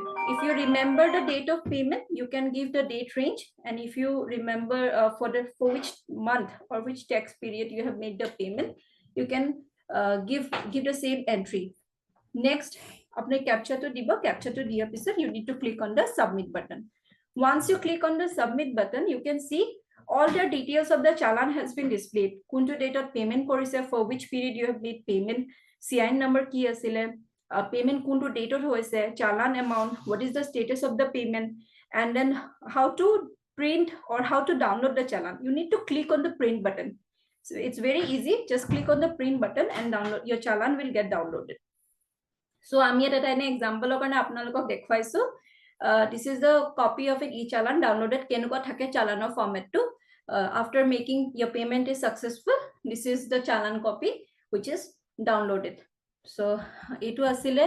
So this was all about কেনেকে payment কৰিব, বাহিৰৰ পৰা কেনেকে payment কৰিব after login, and then how to deem register taxpayer কেনেকে registered registration কেটা চাব, তাৰ পৰা কেনেকে sign up koribo, login koribo, cancel koribo. I think we tried to cover every field itiar loke.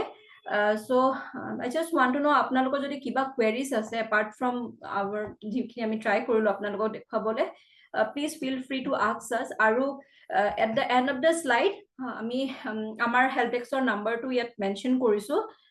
Jikono problem thakok, any kind of issues, if you have an existing registration number and then you want to know that you want to continue with that existing number, and you have got notice from another professional tax number, how you will know ki keneke apnaloke his a registration number to against apnaloke pale notice khon. So jutu apnaloke pabo nalagisile, how to address those kind of issues to apnalokok ami itialoke guidance di ahisu. In future also we will try our best to make sure that ami apnalok help koribo paru.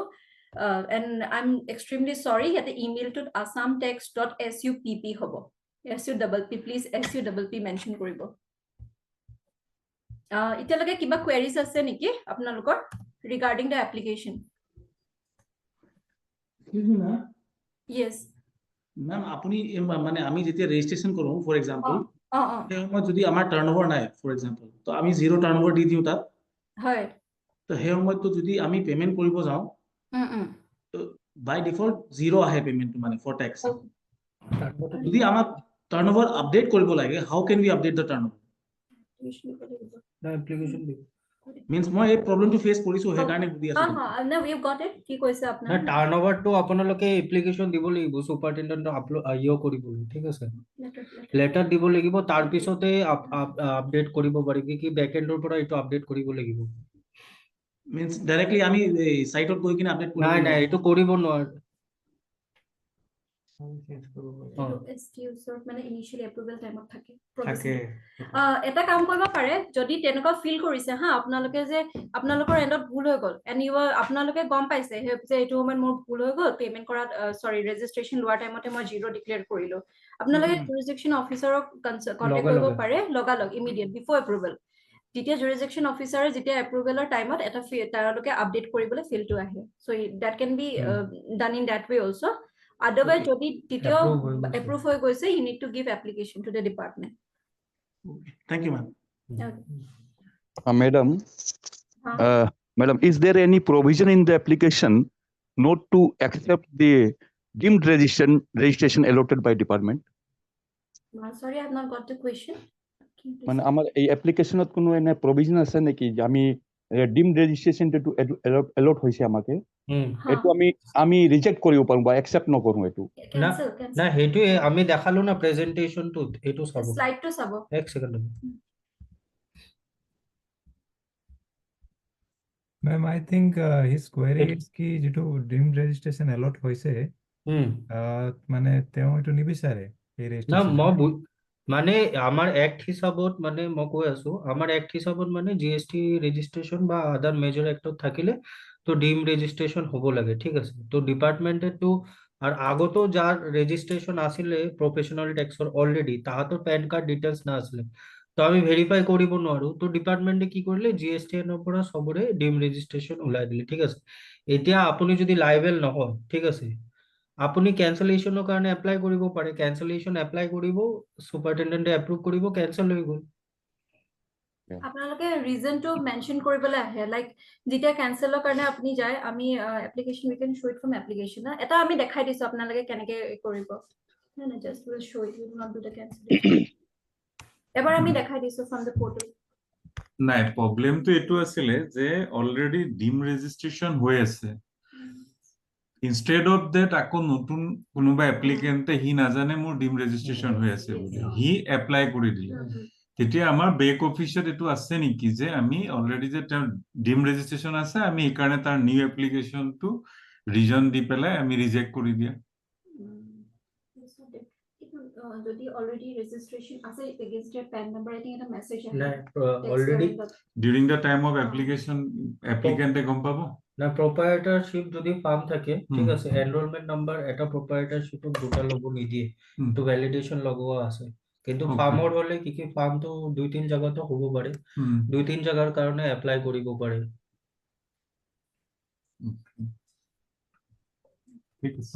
Sir, my query to Raj, I mean, in case of মানে sir যেটো certificate of registration আছে, এটো তো আপনার ধৰক আপনাৰ যদি প্ৰপ্ৰাইটাৰশিপৰ দুটা অফিস আছে অসমত, দুটা অফিস আছে, আপনাৰ ডুবিলগড়ত এটা আছে আৰু গুৱাহাটীত এটা আছে, তো তেওঁ দুটা ৰেজিষ্ট্ৰেশ্যন ল'ব পাৰে।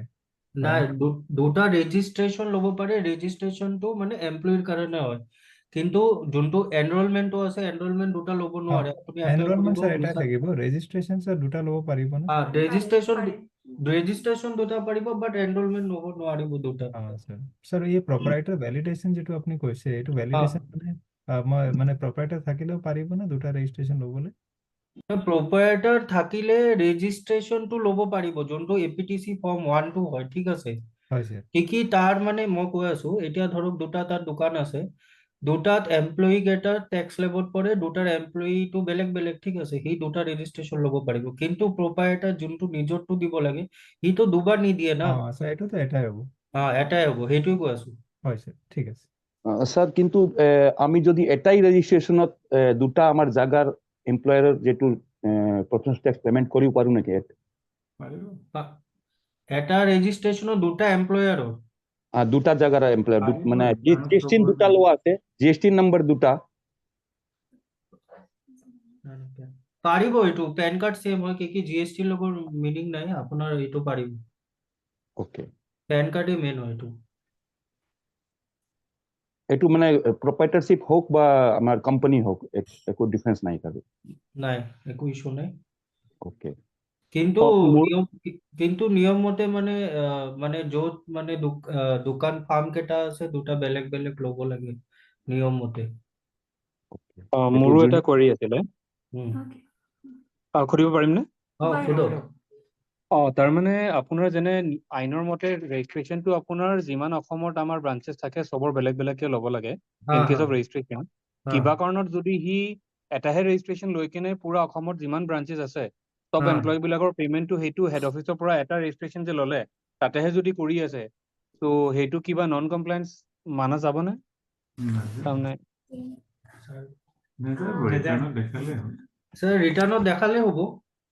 ৰিটাৰ্ণত আমি তাৰমানে আইনৰ মতে যি টেক্সটো দিব লাগে সেইটো দিয়া গৈছে, কিন্তু যেনে আইনৰ মতে আমাৰ বেলেগ বেলেগ জাগাৰ কাৰণে বেলেগ বেলেগ ৰেজিষ্ট্ৰেশ্যন যে ল'ব লাগে, সি ৰেজিষ্ট্ৰেশ্যন এটাহে লৈ ৰাখিছে, কিন্তু টেক্সটো যে দিব লাগে সি দি আছে চব এমপ্লয়ৰ কাৰণে। না, এইটো ইস্যু ইমান হ'ব নালাগে। তাকে আইনৰ তাৰমানে আইনৰ যে টেক্সটো যাব লাগে সেইটোতো গৈয়ে আছে আৰু। ঠিক আছে দিয়ক, থেংক ইউ। আৰু কিবা কোৱেৰিজ আছে আপোনালোকৰ? এক্সকিউজ মি মেম। মেম, আমাৰ যিটো ৰেজিষ্ট্ৰেশ্যন ডিমড আহে সেইটোত যেনিবা আপোনাৰ এপ্লিকেবল নহলে আমি যে কেনচেলেশ্যনৰ কাৰণে এপ্লাই কৰিম, তাতে ডকুমেন্ট কিবা আপলোড কৰিব লাগে নেকি কেনচেলেশ্যন এপ্লাই কৰোঁতে? এটা আপোনালোকে ডকুমেন্ট এটা দিব লাগিব। যদি অলৰেডি এক্সিস্টিং ৰেজিষ্ট্ৰেশ্যন আছে, তো আপোনালোকে এইটো কেনচেল কৰিব খুজিছে, তো যোনটো এক্সিস্টিং ৰেজিষ্ট্ৰেশ্যন হয়, ৰেজিষ্ট্ৰেশ্যন চাৰ্টিফিকেটখন আপুনি আপলোড কৰিব পাৰে, or you can give a uploaded declaration এখন দিব পাৰে, আপলোড কৰিব। And sir, any affidavit is required, sir, Yes. so for professional tax cancel koribo karone any ki মানে document এপ্লিকেবলে নহয় ম্যাডাম এটো মানে ডিম এইটো ডিক্লাৰেশ্যন দিলে হ'ব, ডিক্লাৰেশ্যন দিব। okay মানে নিজৰ এটা ডিক্লাৰেশ্যন দিলে self declaration দিলেও হ'ব sir okay okay thank you মোৰ আৰু এটা কোৱেৰি আছিলে, সুধিব পাৰিম নে? হা সেইটো তাৰমানে ৰেজিষ্ট্ৰেশ্যনৰ বিষয় নহয়, ৰিটাৰ্ণৰ বিষয় হয়। তাৰমানে এতিয়া একেদিনত আমি কি চাই আছো, ৰিটাৰ্ণটো যদিও আমি টাইমলি ফাইল কৰিছো, তাত তলত দেখাই আছে যে return has not been whether return has been filed within time, no লেখা আহে যদিও আমি টাইমৰ ভিতৰত কৰো। সেইটো কিয় হ'ব পাৰে, ক'ব পাৰিব নেকি? আপুনি কৈছে যদি টাইমত ফাইল কৰে তেতিয়াও আহে? ধৰক আমাৰ মাহত তাৰমানে যোনটো মাহ শেষ হয় সেইটো নেক্সট মাহৰ ভিতৰত আমাক ৰিটাৰ্ণটো ফাইল কৰিব লাগে। এতিয়া আমি সেইটো নেক্সট মাহত ৰিটাৰ্ণ ফাইল কৰাৰ পিছতো তাতে লেখা আহি আছে যে return has not been file within time, তাৰমানে আনচাৰটো নো লেখা আহি আছে। চ' সেইকাৰণে আমি এটা নটিচো পালো এনেকুৱা চেম কেছত। তো এতিয়া আমি একচুয়ালি এতিয়া এটো সগে ফার্স্ট কেস হয়, we are noting it down. In case যদি আপোনাৰ এতিয়াও এই প্ৰবলেমটো আছে, কাইন্ডলি আমাক হেল্প ডেস্ক নাম্বাৰ নহলে এটা ইমেইল দিয়ক, আমাৰ যোনটো মেইল আইডি হয়, আমি ইস্যুটো চেক কৰি পেলাই এন্ড ইফ ঠিক আছে। পসিবল আমি ৰিমোট লৈ আপোনাৰ ইস্যুটো চেক কৰি দিম। ঠিক আছে, মই ৰিটাৰ্ণৰ কপি লাগিলে মই আপোনাক আপলোড দি দিম হা হা তাতে। প্লিজ। ঠিক আছে, দিয়ক দিয়ক, থেংক ইউ। মোৰ এটা কোৱেৰি আছিলে। হেল্ল' হা হা কওক। মোৰ এটা কোৱেৰি আছিলে, আগত যি আছিলে মানুহে কি কৰিছিলে কি অল্ড মানে ভেটৰ টাইমত যি ৰেজিষ্ট্ৰেশ্যন আছিলে তাতে পে'মেণ্ট কৰিলে প্ৰফেশ্যনেল টেক্সৰ। তাৰপিছত যে ডিম ৰেজিষ্ট্ৰেশ্যন আহি গৈছে, ডিম ৰেজিষ্ট্ৰেশ্যন এতিয়া মানে পুৰণাটো কৰা নাই, ডিম ৰেজিষ্ট্ৰেশ্যনত কি পে'মেণ্ট কৰা ষ্টাৰ্ট কৰি দিছে। এতিয়া মই মানে পুৰণা যে মোৰ তাৰ কাৰণে মই নটিচ পাইছোঁ, কি how do I give the reply? They should have surrendered the previous registration number. এতিয়া ভ্যাটটো এপ্লিকেবল আছে নেকি আপোনাৰ? নাই ভ্যাটটো এপ্লিকেবল নাই, আমি মানে আগত পুৰণা নম্বৰ আছিলে, পুৰণাটো আমি কৰি আছিলোঁ পে'মেণ্ট। নাই মানে কি হৈছে, আগত আমাৰ ভ্যালিডেশন না আছিল, ঠিক আছে, ভ্যাট ৰেজিষ্ট্ৰ কি বেংকৰ পৰা ডাইৰেক্ট বেংকত আপোনালোকে মেবি যদি পেমেন্ট কৰিছিলে তো ভ্যাট নাম্বাৰটো দিছিলে, বেংকে দিয়া আপোনাৰ একসেপ্ট কৰি দিছিলে, ঠিক আছে। এতিয়া আমাৰ যেতিয়া আমাৰ 21 ৰ পৰা সেপ্টেম্বৰৰ পৰা আমাৰটো পুৰা ভ্যালিডেশন আছে, তো তেতিয়াৰ পৰা তো ভুল হ'ব নালাগিছিল, ঠিক আছে। তেতিয়াৰ পৰা তো তেতিয়াৰ পৰা ভ্যাট যদি দিয়ে ও ভ্যাট দেখাই দিব। Question is different. নহয় মানে আপুনি কি কৰিব, কাৰেন্টলি আপুনি যোনটো এতিয়া ডিমত আপুনি ব্যৱহাৰ কৰি আছে ৰেজিষ্ট্ৰেশ্যনটো, কাৰেন্টলি যদি আপুনি হেতুতে কৰি আছে তে হেতুতে আপুনি কন্টিনিউ কৰি যাওক। আগৰটো আপুনি সাৰেন্ডাৰ কৰি দিব পাৰে। ঠিক আছে, ঠিক আছে। Madam, sir, is it required to pay professional tax by a partner of a partnership firm in case he has no any business or no any income other than income from such firm? তেওঁৰ মানে partnership ফাৰ্মৰ বাহিৰে কোনো পাৰ্টনাৰছৰ কোনো বেলেগ বিজনেছো নাই, business ইনকামো নাই। Partnership বেলেগকে দিব নালাগে, in the name of farm pay কৰিলে হয়। 2500 টাকা যেটো দিব লাগে তো সেইটো দিলে হৈ যায়। তো এজ পাৰ পাৰ্টনাৰশ্বিপ এক্ট ইয়াৰ ডেফিনিশ্যনতো আছে। তো in the name of farm দিলে হ'ল, নো পাৰ্টনাৰশ্বিপ। Thank you. মোৰ এটা কোৱেৰি আছিলে, দিব পাৰিম এতিয়া? মানে যিটো ডিম ৰেজিষ্ট্ৰেশ্যন আছে, ধৰক GST 2018ত GST নম্বৰ আহিছিলে, তেতিয়া ডিম ৰেজিষ্ট্ৰেশ্যনটো আহি গ'ল। কিন্তু আমি এতিয়া গম পাইছোঁ যে ডিম ৰেজিষ্ট্ৰেশ্যনটো আহি গ'ল, যেতিয়া কেনচেল কৰিব যাওঁ তেতিয়া কেনচেলেশ্যনৰ ইফেক্টিভ ডেটটো লাষ্ট 15 ডেজৰ পৰা লয়। তো সেইটো আমি কেনচেল এপ্লাই কৰাৰ পিছত আগৰ সব ৰিটাৰ্ণবিলাকটো নীল লগাব লাগিবনে? নে এইটো ইফেক্টিভ ডেটটো আমি কিবা লেটাৰ দি পেলাই, ধৰক আমাৰ এপ্লিকেবল নহয়, একো বিজনেছ ষ্টাৰ্ট হোৱা নাই কিন্তু ডিম ৰেজিষ্ট্ৰেশ্যন আহি গৈছিলে? Declaration is so fine, na? Effective date 15 days is only there. 15 days is there, sir. আপোনাৰ ইফেক্টিভ ডেটৰ আগত আপোনাৰ কোনো লায়াবিলিটিজ এৰাইজ হোৱা নাছিল, ৰাইট? নাই ছাৰ, মানে এইটো আমি ডিম ৰেজিষ্ট্ৰেশ্যনটো ধৰক এতিয়াকে গম পাইছোঁ। তো আমি যেতিয়া অনলাইন কেনচেলেশ্যন যেনেকৈ দেখাইছে এতিয়া যেতিয়া আমি এপ্লাই কৰোঁ, তো ছাৰ তাৰ ইফেক্টিভ ডেটটো ধৰক 15 ডেজে আহে, মানে লাষ্ট 15 ডেজৰ পৰাই ইফেক্টিভ কেনচেলেশ্যনটো হ'ব। তো ধৰক আমি কেনচেলেশ্যনটো এপ্লাই কৰিলোঁ, তাৰপিছত এইটো হ'ব পাৰে ছাৰ যে যিটো ৰিমেইনিং পিৰিয়ড থাকি গ'ল সেইটোৰ নটিচ আহিব পাৰে বা কিবা আপুনি তাতে ৰিটাৰ্ণো ফাইল কৰা নাছিলে ন? আমাৰ ছাৰ মানে মোৰ এপ্লিকেবল ধৰক GST নম্বৰ লৈছিলোঁ, কিবা কাৰণত বিজনেছ ষ্টাৰ্ট হোৱা নাই, বা ধৰক মোৰ চেলেৰি মানে ধৰক মোৰ ৰেজিষ্ট্ৰেশ্যন that issue আপুনি নটিচ আহিলে প্ৰপাৰ ৰিপ্লাই দিলে হ'ল যদি কিবা কাৰণ নটিচ আহে। মানে ছাৰ এইটো চিষ্টেম জেনেৰেটেডটো এইকাৰণে মই সুধিলোঁ যে পৰ্টেলতটো ধৰক ইফেক্টিভ ডেটটো 15 দিনে আহে, তো ধৰক আমি কেঞ্চেলটো কৰিলোঁ, কোনো প্ৰব্লেম নাই। মানে 2500 টকা যিটো ৰেজিষ্ট্ৰেশ্যনৰ আছে সেইটো 2500 টকা দি আছোঁ, কিন্তু ধৰক যিটো আমাৰ চেলেৰি নাই, তো এনৰলমেণ্টত যিটো আমাক এমপ্লয়িজৰ বিলাকত দিব লাগে, সেইটো ছাৰ আগৰ পৰা নটিচ আহিব নেকি, সেইটোৱে ছাৰ। নটিচটো তেনেকে ইছ্যু নহ'ব, বাট যদি কিবা কাৰণে আহি যায়, কোনোবা ইছ্যু কৰে, মই আজি অফিচৰ পৰা আহোঁতেও এনেকুৱা ইছ্যু এটা পালোঁ, তো এটা ইণ্টিমেট কৰি দিব। মানে ছাৰ এটা জুৰিডিকশ্যনেল অফিচাৰক লেটাৰ দিয়াটো ভাল। জনাই দিলে হৈ গ'ল। তো সেইকাৰণে মই কওঁ ৰিগাৰ্ডিং মাল্টিপুল ৰেজিষ্ট্ৰেশ্যন আমাৰ খুব সোনকালে আমি ষ্ট্ৰীমলাইন কৰা ভাল। যাৰ বহুত নাম্বাৰ হৈ আছে, এটা নাম্বাৰতে সি ৰিটাৰ্ণ ফাইল কৰি আছে বা পেমেণ্ট কৰি আছে, বাকীকেইটা এজ চুন এজ পচিবল যাতে কেনচেল কৰি দিয়ে।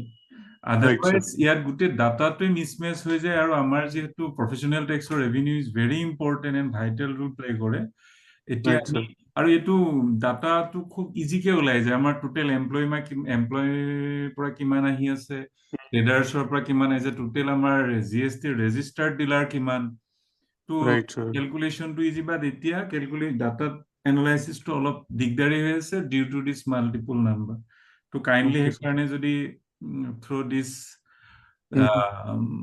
চেনেল মই ক'ব বিচাৰোঁ যে এইটো চবেই এইটো ইনিচিয়েটিভ ল'লে আমাৰ খুব ইজি হৈ যাব গোটেই প্ৰব্লেমবিলাক। Thank U. ছাৰ, মই ইয়াৰ ভিতৰত এটা সুধিবলৈ বিচাৰিছোঁ, আমাৰ যিটো এইটো কেনচেলেশ্যনৰ যিটো বাৰ দিয়া আছে 15 ডেজৰ কেনচেল উইথ ইফেক্ট ফ্ৰম যিটো আছে ইফেক্টিভ ডেট, এইটো আমি বঢ়াব নোৱাৰোঁ নেকি? মানে আমি নিজে তাতে দিব নোৱাৰোঁ ইমান তাৰিখৰ পৰা আমাৰ ৰেজিষ্ট্ৰেশ্যন কেনচেল হ'ব লাগে। এইটো ইস্যুটো জনাব লাগিব, ঠিক আছে, জনাব লাগিব, আমাৰো এপ্ৰুভেল লাগিব, তাৰপিছতে চিষ্টেমত চেঞ্জ কৰিব পাৰি। And decision should be taken from higher authorities actually. To actually software is totally based on যিবিলাক suggestion দিয়া হয়. So in that case, if it should be taken, we have noted this down. Issue Saro note কৰিছে. So we'll try to address this issue. আৰু এটা issue মই highlight কৰিব বিচাৰিছিলোঁ। এটা ক্লায়েণ্টৰ তাৰমানে আমি ৰেজিষ্ট্ৰেশ্যনটো কেনচেলেশ্যনৰ কাৰণে এপ্লাই কৰিছিলোঁ, সেইটো কেনচেলেশ্যন হ'লো এৰাউণ্ড 2 years বেক। কিছুদিন আগতে আমি নটিচটো পালোঁ যে 23-24 কমপ্লায়েন্সটো হোৱা নাই বুলি।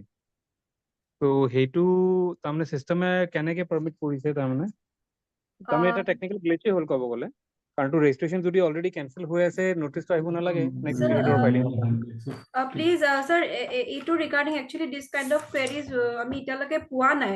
So if you are saying ki you have applied for cancellation, মানে বহুত আগত কৰিছে and cancel হোৱা পিছতো notice গৈছে আপোনালৈ, আমাক please sir help desk sir যোনটো নাম্বাৰ দিয়া গৈছে, আমি ট্ৰাই কৰিম sir ইস্যুটো ষ্টাডি কৰিবলৈ ফাৰ্ষ্ট, আৰু sir please mail কৰিব। As soon as possible sir we'll try to give you a solution. देखिए GST के मुकाबले प्रोफेशनल टैक्स के साइट में प्रॉब्लम कम है।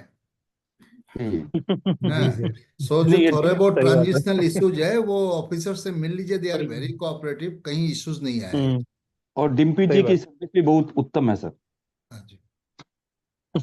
Supreme Court in the case of a bank has categorically said that the legislature, state legislature are empowered to define the term person and empowered to include branches in the ambit of the term person. Okay. And after that judgment in 2001 in Assam Profession Tax, this explanation has been inserted. And since 2002 April, I think, this is applicable in Assam, that each and every branch is liable to pay profession tax. किंतु sir इसमें एक वो है ना कि 2500 से ऊपर एक आदमी को तो टैक्स देना नहीं है ज्यादा। हाँ बिल्कुल, लेकिन आदमी ज्यादा हो गए ना, बात समझिएगा। इट इज नॉट एक कंपनी है बैंक, उसकी 10 ब्रांच है तो 10 पर्सन हो गए वो। और proprietorship As firm per में? the explanations attached to the definition of persons with effect from 1st April 2002. इसका तो मतलब अगर 10 proprietorship. ब्रांच है तो 10 माने जाएंगे, but not in the case of proprietorship. Okay sir मेरे पास कुछ क्वेरीज हैं, आप अगर परमिट करते हैं तो फिर हम उसको पढ़ लेते हैं। हाँ, सर पहला क्वेरीज है कि salary includes only basic and DA और टोटल अमाउंट पेड। सैलरी का डेफिनेशन दिया हुआ है मोहन जी। Okay sir. इसमें dearness allowances, all other remuneration received by any person on regular basis, whether payable in cash और काइंड, इसमें इंक्लूड, और perquisites and profit in lieu of salary as defined under section 17 of income tax जो है वो include होएगा। Sir इसी का extension में बोलता हूँ, हाँ। अगर ओवर टाइम सैलरी है तो क्या उस पर पी टैक्स लगेगा? In my humble view that will not part of this thing. Okay sir. And then sir after retirement जो ग्रेजुइटी और पेंशन मिलती है तो उस पर क्या पी टैक्स की लायबिलिटी रहेगी? देखिए, टैक्स लग रहा है एम्प्लॉयमेंट पर, करेक्ट सर? जी सर। एम्प्लॉयमेंट टर्मिनेट होने के बाद ग्रेच्युटी और ये मिलता है, पेंशन। बिल्कुल sir. So that money is income, not a salary और वेजेज। ठीक है सर। सर सर जो डिसएग्री करे अपनी प्लीज कॉल करिबो। हाँ नहीं ठीक है सर। ठीक है सर, मैं समझ गया कि रिटायरमेंट हो गया, ग्रेजुइटी पेंशन पर नहीं लगेगा। अब मान लीजिए उसी पर्सन को इंटरेस्ट मिलता है, रेंट मिलता है, डिविडेंड मिलता है, तो क्या उस पर पी टैक्स लगेगा? These are income, not any outcome of trade, callings, profession or employment. Okay sir. Okay ठीक है सर। सर नेक्स्ट क्वेरी पर आता हूँ कि एक लिस्टेड कंपनी है which is having a branch in Guwahati.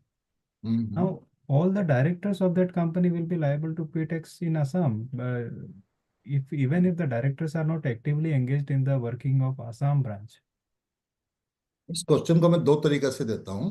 First, एक भी डायरेक्टर आसाम में काम ही नहीं कर रहे हैं। जी सर। करेक्ट जी। तो फर्स्ट कंडीशन है टैक्स लगाने की कि उसको इन चारों में से कुछ करना पड़ेगा, that too in the state of Assam. तो चूंकि वो चारों में से स्टेट में कुछ भी नहीं कर रहा है, और सेक्शन 4 क्या कहता है कि अगर सेक्शन 3 में कवर हो रहा है और तब उसको शेड्यूल के हिसाब से टैक्स देना है। तो शेड्यूल में डायरेक्टर लिखा हुआ है, लेकिन उस डायरेक्टर को टैक्स तभी देना पड़ेगा, उसमें भी अलग कंडीशन है, यदि वो डायरेक्टर सेक्शन 3 में कवर हो रहा है। Okay sir. तो as because those directors are not providing any, not doing any such activity in Assam, so they are not in my humble opinion they are not liable to pay proportion tax in Assam. अब इसका दूसरा part में लेता हूँ। जी sir. वो थोड़ा legally disputed part हो सकता है। Yes sir. कि अब मान लीजिए मैं आपका क्वेश्चन लेता हूँ कि ब्रांच है यहाँ पर, यहाँ काम भी कर रही है, और मैं सपोज ये कंपनी का डायरेक्टर हूँ। जी सर। मेरे को कोई रेम्यूनरेशन नहीं मिल रहा है, कोई सिटिंग फीस नहीं मिल रहा है, करेक्ट? जी sir. Am I liable to pay profession tax? As per schedule, yes, I am liable. Yes, sir. But am I covered under section 3? The schedule will be applicable if I am also covered under section 3. Sir schedule तो override नहीं करेगा ना section 3? Correct ना, नहीं करता है तो हर जगह है। प्रोफेशनल टैक्स में इसको स्पेसिफिकली सेक्शन 4 में लिख भी दिया है। Okay sir. कि अगर सेक्शन 3 में कवर हो रहा है तभी आप सेक्शन 4 में आओगे। तो सेक्शन 3 चार्जिंग सेक्शन है सर? हाँ बिल्कुल। नाउ अब इसको मैं और आगे बढ़ाता हूँ। जी सर। सपोज मुझे कि सिटिंग फीस मिलती है और एक ऑनोरेरियम मिलता है। Now will I be liable to pay profession tax? Sir लगना चाहिए। लगना चाहिए। यहाँ मैं अपना व्यू नहीं बोलूंगा, कर्नाटका हाईकोर्ट का एक जजमेंट है जिसमें कहा कि डायरेक्टर कंपनी में जो कुछ करता है, अनलेस एंड अदरवाइज उनका एम्प्लॉयर एम्प्लॉय रिलेशनशिप है, सैलरी मिल रहा है, वो प्रोफेशन भी नहीं है, कॉलिंग्स भी नहीं है, जी सर, ट्रेड भी नहीं है, एम्प्लॉयमेंट भी नहीं है। ये मैं हाईकोर्ट की बात कर रहा हूं, जी मतलब सर। मैं अपना कोई व्यू इसमें देने की हिम्मत नहीं करूंगा भी, मतलब अगर क्योंकि शेड्यूल में डायरेक्टर वर्ड लिखा हुआ है, हाँ, तो हो सकता है डिपार्टमेंट आपको टैक्स देने के लिए कहे, अगर डायरेक्टर आसाम में सर्विस दे रहा है तो। Okay sir. और सर कई सारे ऐसे भी सिचुएशन होते हैं जहाँ पर डायरेक्टर इंडिपेंडेंट होते हैं या नॉमिनेटेड होते हैं, हम्म तो उसका भी आई थिंक शेड्यूल अगेन में। सेम सेम चीज में कवर होएगा। जी sir. They are not doing any profession, selling, employment and etcetera. जी सर। लेकिन ये अगेन मैं कह रहा हूँ डिस्प्यूटेड है। कर्नाटका में उस हाई कोर्ट के बाद अभी तक मैं चेक किया था, कर्नाटका से डायरेक्टर्स का हटा दिया, लेकिन कुछ एक स्टेट्स में अभी भी डायरेक्टर्स पर रेम्यूनरेशन शेड्यूल में डाला हुआ है। Okay sir. हम्म, सर कई कई तरह कभी पिक्यूलर सिचुएशन ऐसा आ जाता है कि मान लीजिए कि भाई वो ट्रांसफर मैंने कोई एक एम्प्लॉय है जो अदर हम्म, स्टेट का है, हम्म, लेकिन वो ट्रांसफर होकर असम आ गया। और हम्म, असम आके उसने मान लीजिए मार्च में उसने ज्वाइन किया। हम्म, अब मार्च की सैलरी अप्रैल में उसे मिली, हम्म। तो वो जो सैलरी है मार्च का उस पर कोई इसको टैक्स देना पड़ेगा, जबकि वो मार्च की जब सैलरी है वो उस समय मैंने वो आसाम में ज्वाइन कर चुका था मार्च में, उसकी सैलरी उसे अप्रैल में मिली। सैलरी कब मिला और कहाँ सैलरी मिला, अप्रैल। ये दोनों ही मेटेरियल है। Okay sir. What is material है कि एम्प्लॉयमेंट कब था और कहाँ था। तो he was employed in Assam yes sir. During the month of March. Okay sir. So in my opinion his tax is liable to be deposited in Assam। अब एक क्वेश्चन यहाँ पर, एक इंटरेस्टिंग क्वेश्चन आ रहा है, जिस कंपनी का आदमी यहाँ पर काम कर रहा है उस कंपनी का यहाँ ऑफिस ही नहीं है। जी सर, हो सकता है सर। अब मान लो कैलकाटा की एक कंपनी है, यहाँ एक आदमी को रख रखा है कि तुम यहाँ दिन भर घूम के मार्केटिंग करो, हाँ, सेल्स पर्सन। सेल्स पर्सन है। जी sir. Then what will be the scenario. Sir I think वो सर्विस अगर असम में दे रहा है ना, तो डेफिनेटली सैलरी कहीं से भी डिसबर्स हो रही हो ग्रेट, उसको असम गवर्नमेंट को टैक्स देना चाहिए। बिल्कुल ये है। बट वो जो कैलकाटा वाला बंदा है, जी sir. he will be abide by the provisions of Assam Profession Tax Act and he will deduct it and deposit it in the state of Assam। तो कलकत्ता वाले को असम में रजिस्ट्रेशन लेना पड़ेगा, despite of the fact he does not have any place of business in Assam. Okay sir. और sir जैसे जो अपना स्लैब है, मान लीजिए कि 10,000 रुपये का स्लैब है कि जहाँ किसी को नहीं देना, और फिर अलग अलग स्लैब्स हैं। तो मान लीजिए कि किसी की सैलरी 20,000 है, हम्म, और मंथली सैलरी, और हम्म, उसने 15 दिन का लीव ले रखा है। हम्म, अब इफेक्टिवली उसे तो 10,000 ही मिलना है। हम्म, अब 10,000 जैसे ही उसकी सैलरी होती है, यहाँ पीटेक्स जीरो हो जाता है। हम्म। अब जो पीटेक्स है वो किस पे लगेगा? मतलब 10,000 रुपये लगेगा या 20,000 रुपये लगेगा? देखिए, मतलब इसमें डिफरेंट व्यूज है लोगों का। मेरा व्यूज ये है कि जैसे मैंने थोड़ी देर पहले कहा कि ओटी, ओवर टाइम, सैलरी का पार्ट नहीं बनेगा, ओके वैसे सर। ही मैं कहूंगा कि जो लीव सैलरी, मतलब लीव का जो सैलरी डिडक्ट होगा वो बाद नहीं जाएगा। Okay sir. कारण कि एक प्रोवाइजो दिया हुआ है सेक्शन 3 में कि एब्सेंस को भी माना जाएगा, एम्प्लॉयमेंट में था। Okay sir. तो ऐसे लिखा है उसमें, हम्म, provided that the for the purposes of this section of a hmm, person on leave shall be hmm, deemed to be a person in employment। Exactly. Okay sir. Sir thank you so much sir, मेरे सारी queries cover हो गए हैं। और कोई query हो तो बताइए। सर और मेंबर्स अगर कुछ क्वेरी पूछना चाहते हैं, but I think sir it is 8:30 now और काफ़ी समय हो गया एक है। हितेश का एक क्वेश्चन है, देख लो। सर हितेश पूछना चाह रहे हैं कि if I am employed by A company of Karnataka and I am doing work, sir I think ये वही है।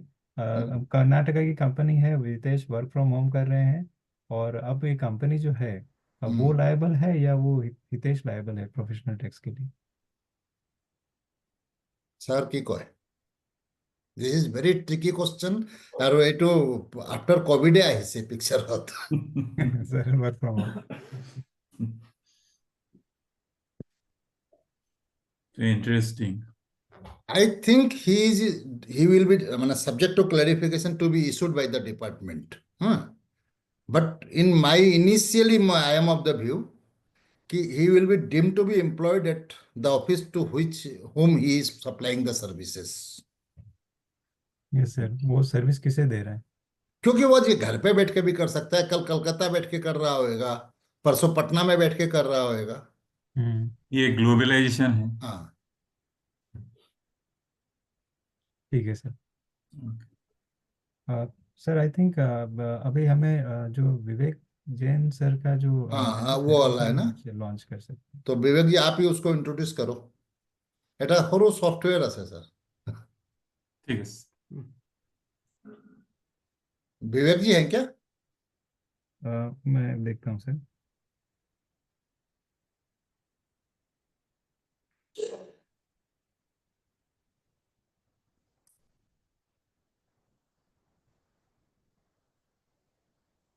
सर मैं इस बीच में एक क्वेश्चन था।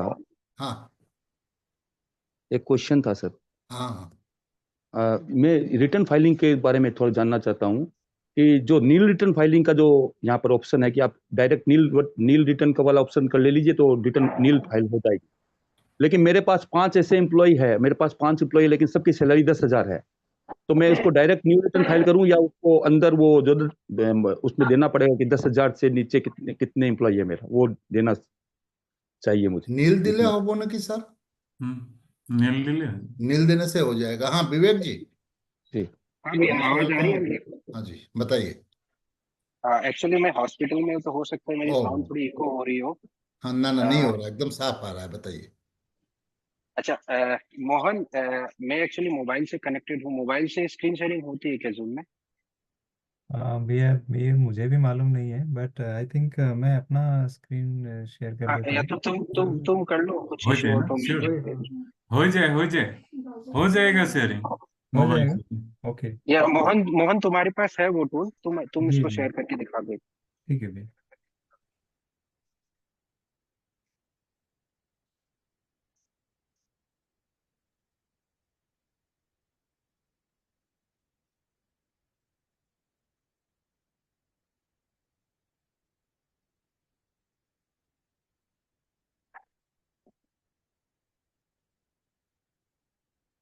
सर दिख रहा है मेरा स्क्रीन? हाँ हाँ आगे हाँ सर, ये एक बहुत ही यूज़फुल कैलकुलेटर सर ने डेवलप किया है। इसमें जितने भी हम कैटेगरीज आपने सर डिस्कस किया था अभी, जिमानखिनि सर कैटेगरी आपने কৈছিলে এই গোটেই ক্যাটেগরি ইয়াতে দিয়া আছে। আৰু for example salary and wage earners ইয়াতে যদি মই সেলেক্ট কৰোঁ আৰু ইনকাম স্ল্যাব আছে 10,000, 10,000, 15, 25 and 25 more. So for example, I'm selecting this 15 or more but less than 25, then calculate tax. This is 180.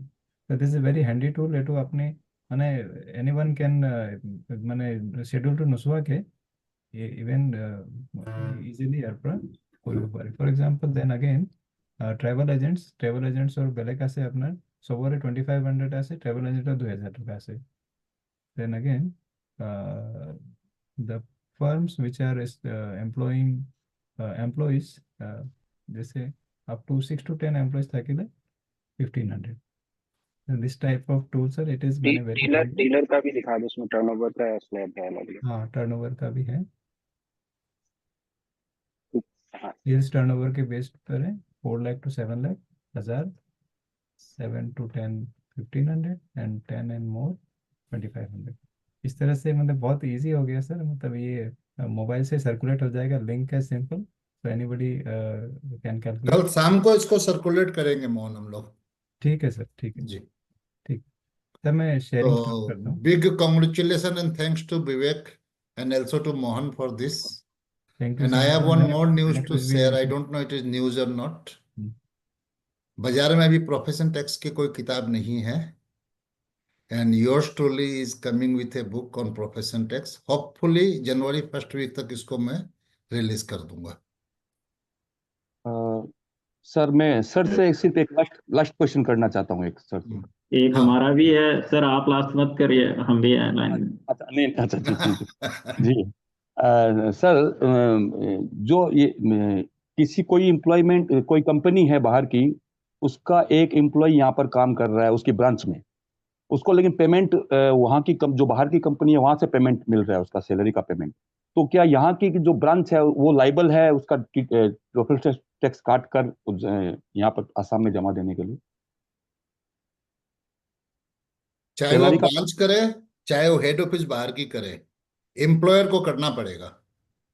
लेकिन सर वो जो सेक्शन 5 तो ये बोल रहा है कि एम्प्लॉयर अगर पेमेंट कर रहा है तो उस पेमेंट पर टीडीएस काट कर उसको जमा देंगे। यहाँ का तो कौन है एम्प्लॉयर? एम्प्लॉयर तो एक्चुअल में जो बाहर की कंपनी पार्टी है तो बाहर की पार्टी अगर आसाम में कोई काम कर रहा है तो उस पर आसाम का लॉ एप्लीकेबल होगा up to that extent, and this is covered by the judgment of Karnataka high court. मैं साइटेशन दे दूंगा। हाँ नहीं जी सर, वो ठीक है, उस उसको केस में क्या प्रोफेशनल हुआ था मैं बता देता हूँ। उस केस में क्या हुआ था, सेल का भिलाई ऑफिस का एक स्टाफ कैलकाटा में अपॉइंटेड था और सेल ने उसका टैक्स जो है झारखंड में जमा दिया था। हाई कोर्ट सेड कि नहीं, आपको टैक्स काटना है और कल बंगाल एक्ट के हिसाब से काटना है और आपको बंगाल में जमा देना है। अब वो बंगाल में खुद वहां की भिलाई दे या भिलाई की ब्रांच ऑफिस एट बंगाल है वो दे, that is all together different thing.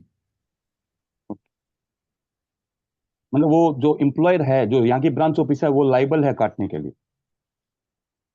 मैं अगेन कह रहा हूँ कि वो ब्रांच ऑफिस या उस ब्रांच का हेड ऑफिस,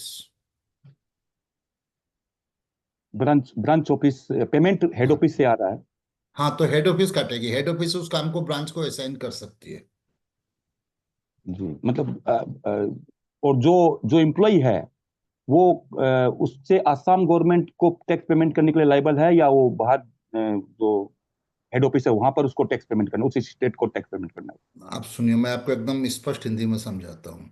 वो बंदा आसाम में एम्प्लॉय कर रहा है, जी कोई उससे काम करवा रहा है आसाम में, हम्म, तो आप अगर किसी से आसाम में काम करवाओगे तो आसाम का कानून आप पर एप्लीकेबल होगा, भले ही आप दुनिया के किसी जगह बैठे हुए हो। करेक्ट। तो अगर आपका एम्प्लॉयर यहाँ ब्रांच है या नहीं है, employer is liable to deduct and pay the tax, that's all. Sir अगर उसी माने अगर उसी मनोज जी धरती इसको पर आर्ग्यू है नहीं करते हैं, नहीं अलग सर, आपका व्यूज अलग हो सकता है। आगे बढ़ते सर हैं। मैं एक बोलना चाहूँगा सर, अगर उसी लॉजिक में अगर हम बोलें कि भाई मेरी जो हेड ऑफिस है वो बेंगलोर में है और मेरे एम्प्लॉयज पूरे इंडिया में बिखरे पड़े हैं, हम्म। तो फिर तो सारा टैक्स बेंगलोर कर्नाटका गवर्नमेंट को ही मिल जाएगा। नहीं नहीं, it can not be the intention. सही है। सर मैं आऊं? हाँ हाँ जी, यस, नमस्कार सर। नमस्कार, बोलिए जी। Good evening sir. मेरा पेक्यूलियर एक तो लीगलिटी भी है, ये बताएं ये एम्प्लॉयमेंट होता है या नहीं। आजकल स्किल इंडिया चल रहा है, गवर्नमेंट इंस्टीट्यूट्स में ट्रेनिंग्स ले रहे हैं लोग, थ्योरेटिकल एंड देन प्रैक्टिकल के लिए उनको कंपनीज में एज अप्रेंटिस उनको भेजा जा रहा है फॉर सम ड्यूरेशन, 3 महीने 4 महीने। They are not they doesn't, उन लोग एम्प्लॉयमेंट में नहीं हुए वहाँ, दे आर एज ट्रेनिंग।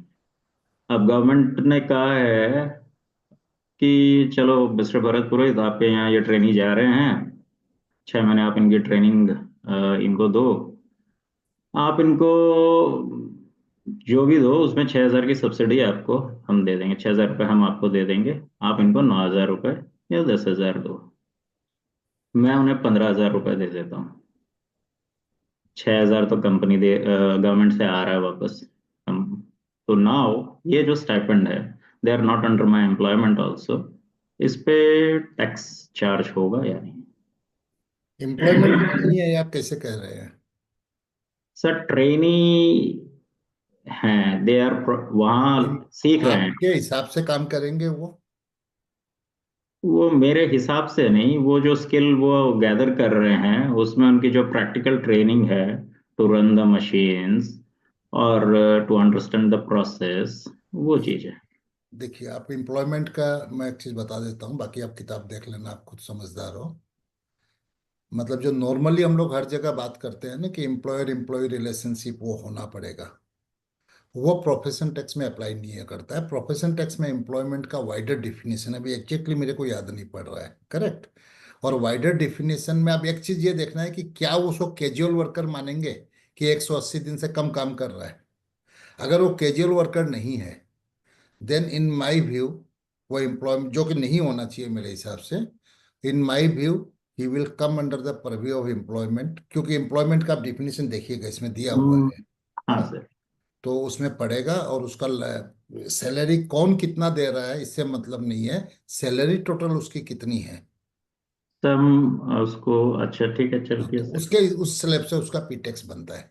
ये मेरा पर्सनल व्यू है, इंस्टेंटली इस पर और भी दोबारा भी सोचा जा सकता है। राइट सर, ओके सर की तो बात कब हुई बिकॉज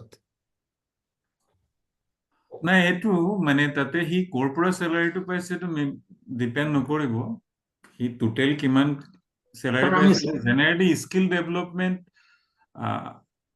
আফটাৰ এমপ্লয়মেণ্ট হয় যদি কোনোবাই কৰাই আছে ইণ্টাৰেষ্ট লৈ পেলাই আৰু কিছুমান গভ প্ৰগ্ৰাম থাকে তাতে আনএমপ্লয়মেণ্ট ল'ৰা ছোৱালীবিলাকক এনেকুৱা প্ৰগ্ৰাম কৰাই থাকে সেকেন্ড যেটো ক'লে স্যাৰ চৰকাৰে যেটো ক'লে চৰকাৰে কৈ দিলে যে আপোনাৰ অনুষ্ঠানত আমি এই 80 জনক পঠিয়াম আপুনি তেওঁলোকক এইখিনি সুবিধা দি দিয়ক যাতে তেওঁলোকে শিকিব পৰা যায় তাহাঁতে শিকে আৰু যেহেতু আপোনাৰ ইয়াত শিকি পেলাই পিছত এমপ্লয়মেণ্টত যাব পাছত তেওঁলোকে বেলেগ বেলেগ সংস্থাপনটো পাবগে তো তেতিয়ালৈকে এমপ্লয়মেণ্ট হোৱাই নাই হেতু হোৱাগে that is stipend, that is not salary. That is what stipend. We are also আমিও হেতু salary বুলি disbursal দিয়া নাই যদি stipend দি আছে then I think you have a good case to not to deduct the PDF profession tax, but subject to rereading the provisions. तो sir इसमें clarification ली जाए हाँ इस पर ले सकते हैं क्लैरिफिकेशन 105 में क्लैरिफिकेशन ले ली जाए सर ज्यादा अच्छा रहेगा इसमें कहाँ है मेरा भाई इसमें क्लैरिफिकेशन का कोई लीगल प्रोविजन है नहीं फिर भी एक डाल तो देखते हैं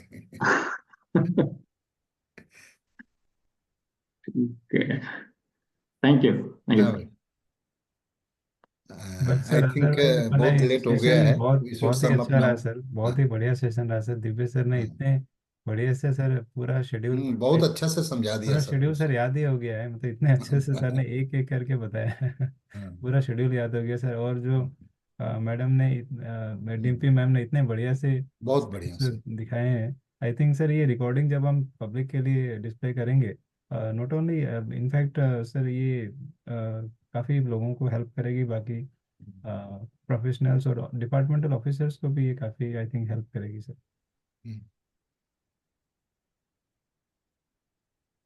thank you most welcome platform दियार কাৰণে আপোনালোকে বিশেষকৈ north east GST professional association তো মই ফলো কৰি থাকো খুব ভাল লাগে এক্টিভিটিজ বিলাক আশা কৰিলো আগলৈ আমি এনেকুৱা প্ৰগ্ৰাম চাবলৈ পাম আৰু নতুন ইনিচিয়েটিভ পাম আৰু এণ্ডত খুব দুটা ভাল নিউজ পালো এটা হৈ গ'ল এখন আমি প্ৰফেশনাল টেক্সৰ কিতাপ পাই আছো তো সোনকালে এখন পঢ়িবলৈ ৰৈ আছো আৰু নেক্সট আহিলে যেটো সফটৱেৰটো সৰু software but it is very important তো আজিকালি ইমান মানুহৰ সময় নাথাকে সববিলাক চাবৰ কাৰণে তো এটো খুব হেল্পফুল হ'ব আচ্ছা এই সফটৱেৰটো কেনেকৈ পাম আমি থ্ৰু মই আপোনাক WhatsApp কৰি দিয়া হ'ব sir okay it is a simple link এটা কালি একবাৰ আলফা বিটা টেষ্ট কৰি লও ওকে কৰি দি দিম স্যাৰ সিম্পল লিংক আছে স্যাৰ ওপেন কৰিলে এটো কাম মানে চাব পাৰিব ওকে ওকে থ্যাংক ইউ তো সকলোকে শেষত ধন্যবাদ জনাই আমি আজিলে নেকপাৰ বিষয়ে দুই এষাৰ কৈ দিওঁ নেকপা আমাৰ খুব বেছি দিন আগতে আৰম্ভ মানে বেছি দিন হোৱা নাই অলপ কেইদিন আগতে আমি আৰম্ভ কৰিছো for GST professionals and now we are having 180 members hopefully our strength will be increased in coming days and we are 100% professional organizations we believe in value of the time so we prefer Zoom meetings and normally in a month we organize minimum 1 maximum 2 or 3 webinars in December I think this is third webinar come on जी sir sir अगर department में अगर हम लोग जैसे webinar करते हैं उसका लिंक हम लोग डिपार्टमेंट में भी दे सकते हैं एज ए इनविटेशन ऑफिसर्स अगर ज्वाइन करना चाहें हम लोगों के नोटिस सेशन को तो sir we can invite people और सर আপোনালোকে আহিছে অফিচিয়ালি তো আপোনালোক এটা ৰিকুৱেষ্ট কৰিম on behalf of business fraternity commissioner ছাৰক কৈ চৰকাৰক এটা আগ্ৰহ কৰা হোক যে ইমান বছৰ আমি প্ৰফেশন টেক্সক সিৰিয়াসলি লোৱা নাছিল আমাৰ মানুহে এতিয়া হঠাৎ নোটিস আহিছে ঠিক আছে it is a legal payment we all will pay কিন্তু ইয়াত যদি এটলিষ্ট ইন্টারেস্ট আৰু পেনাল্টিটো অফিচিয়ালি ৱেইভ কৰি দিয়ে it will be a big relief to us and more people will come forward to settle the dues ঠিক আছে বাকি মই আমি এটা মেমোরেন্ডাম বনামে বাকি চেঞ্জ করার কারণে ঠিক আছে so sir thank you very much please convey our thanks to commissioner sir also thank you Thank you so much, sir. Bye.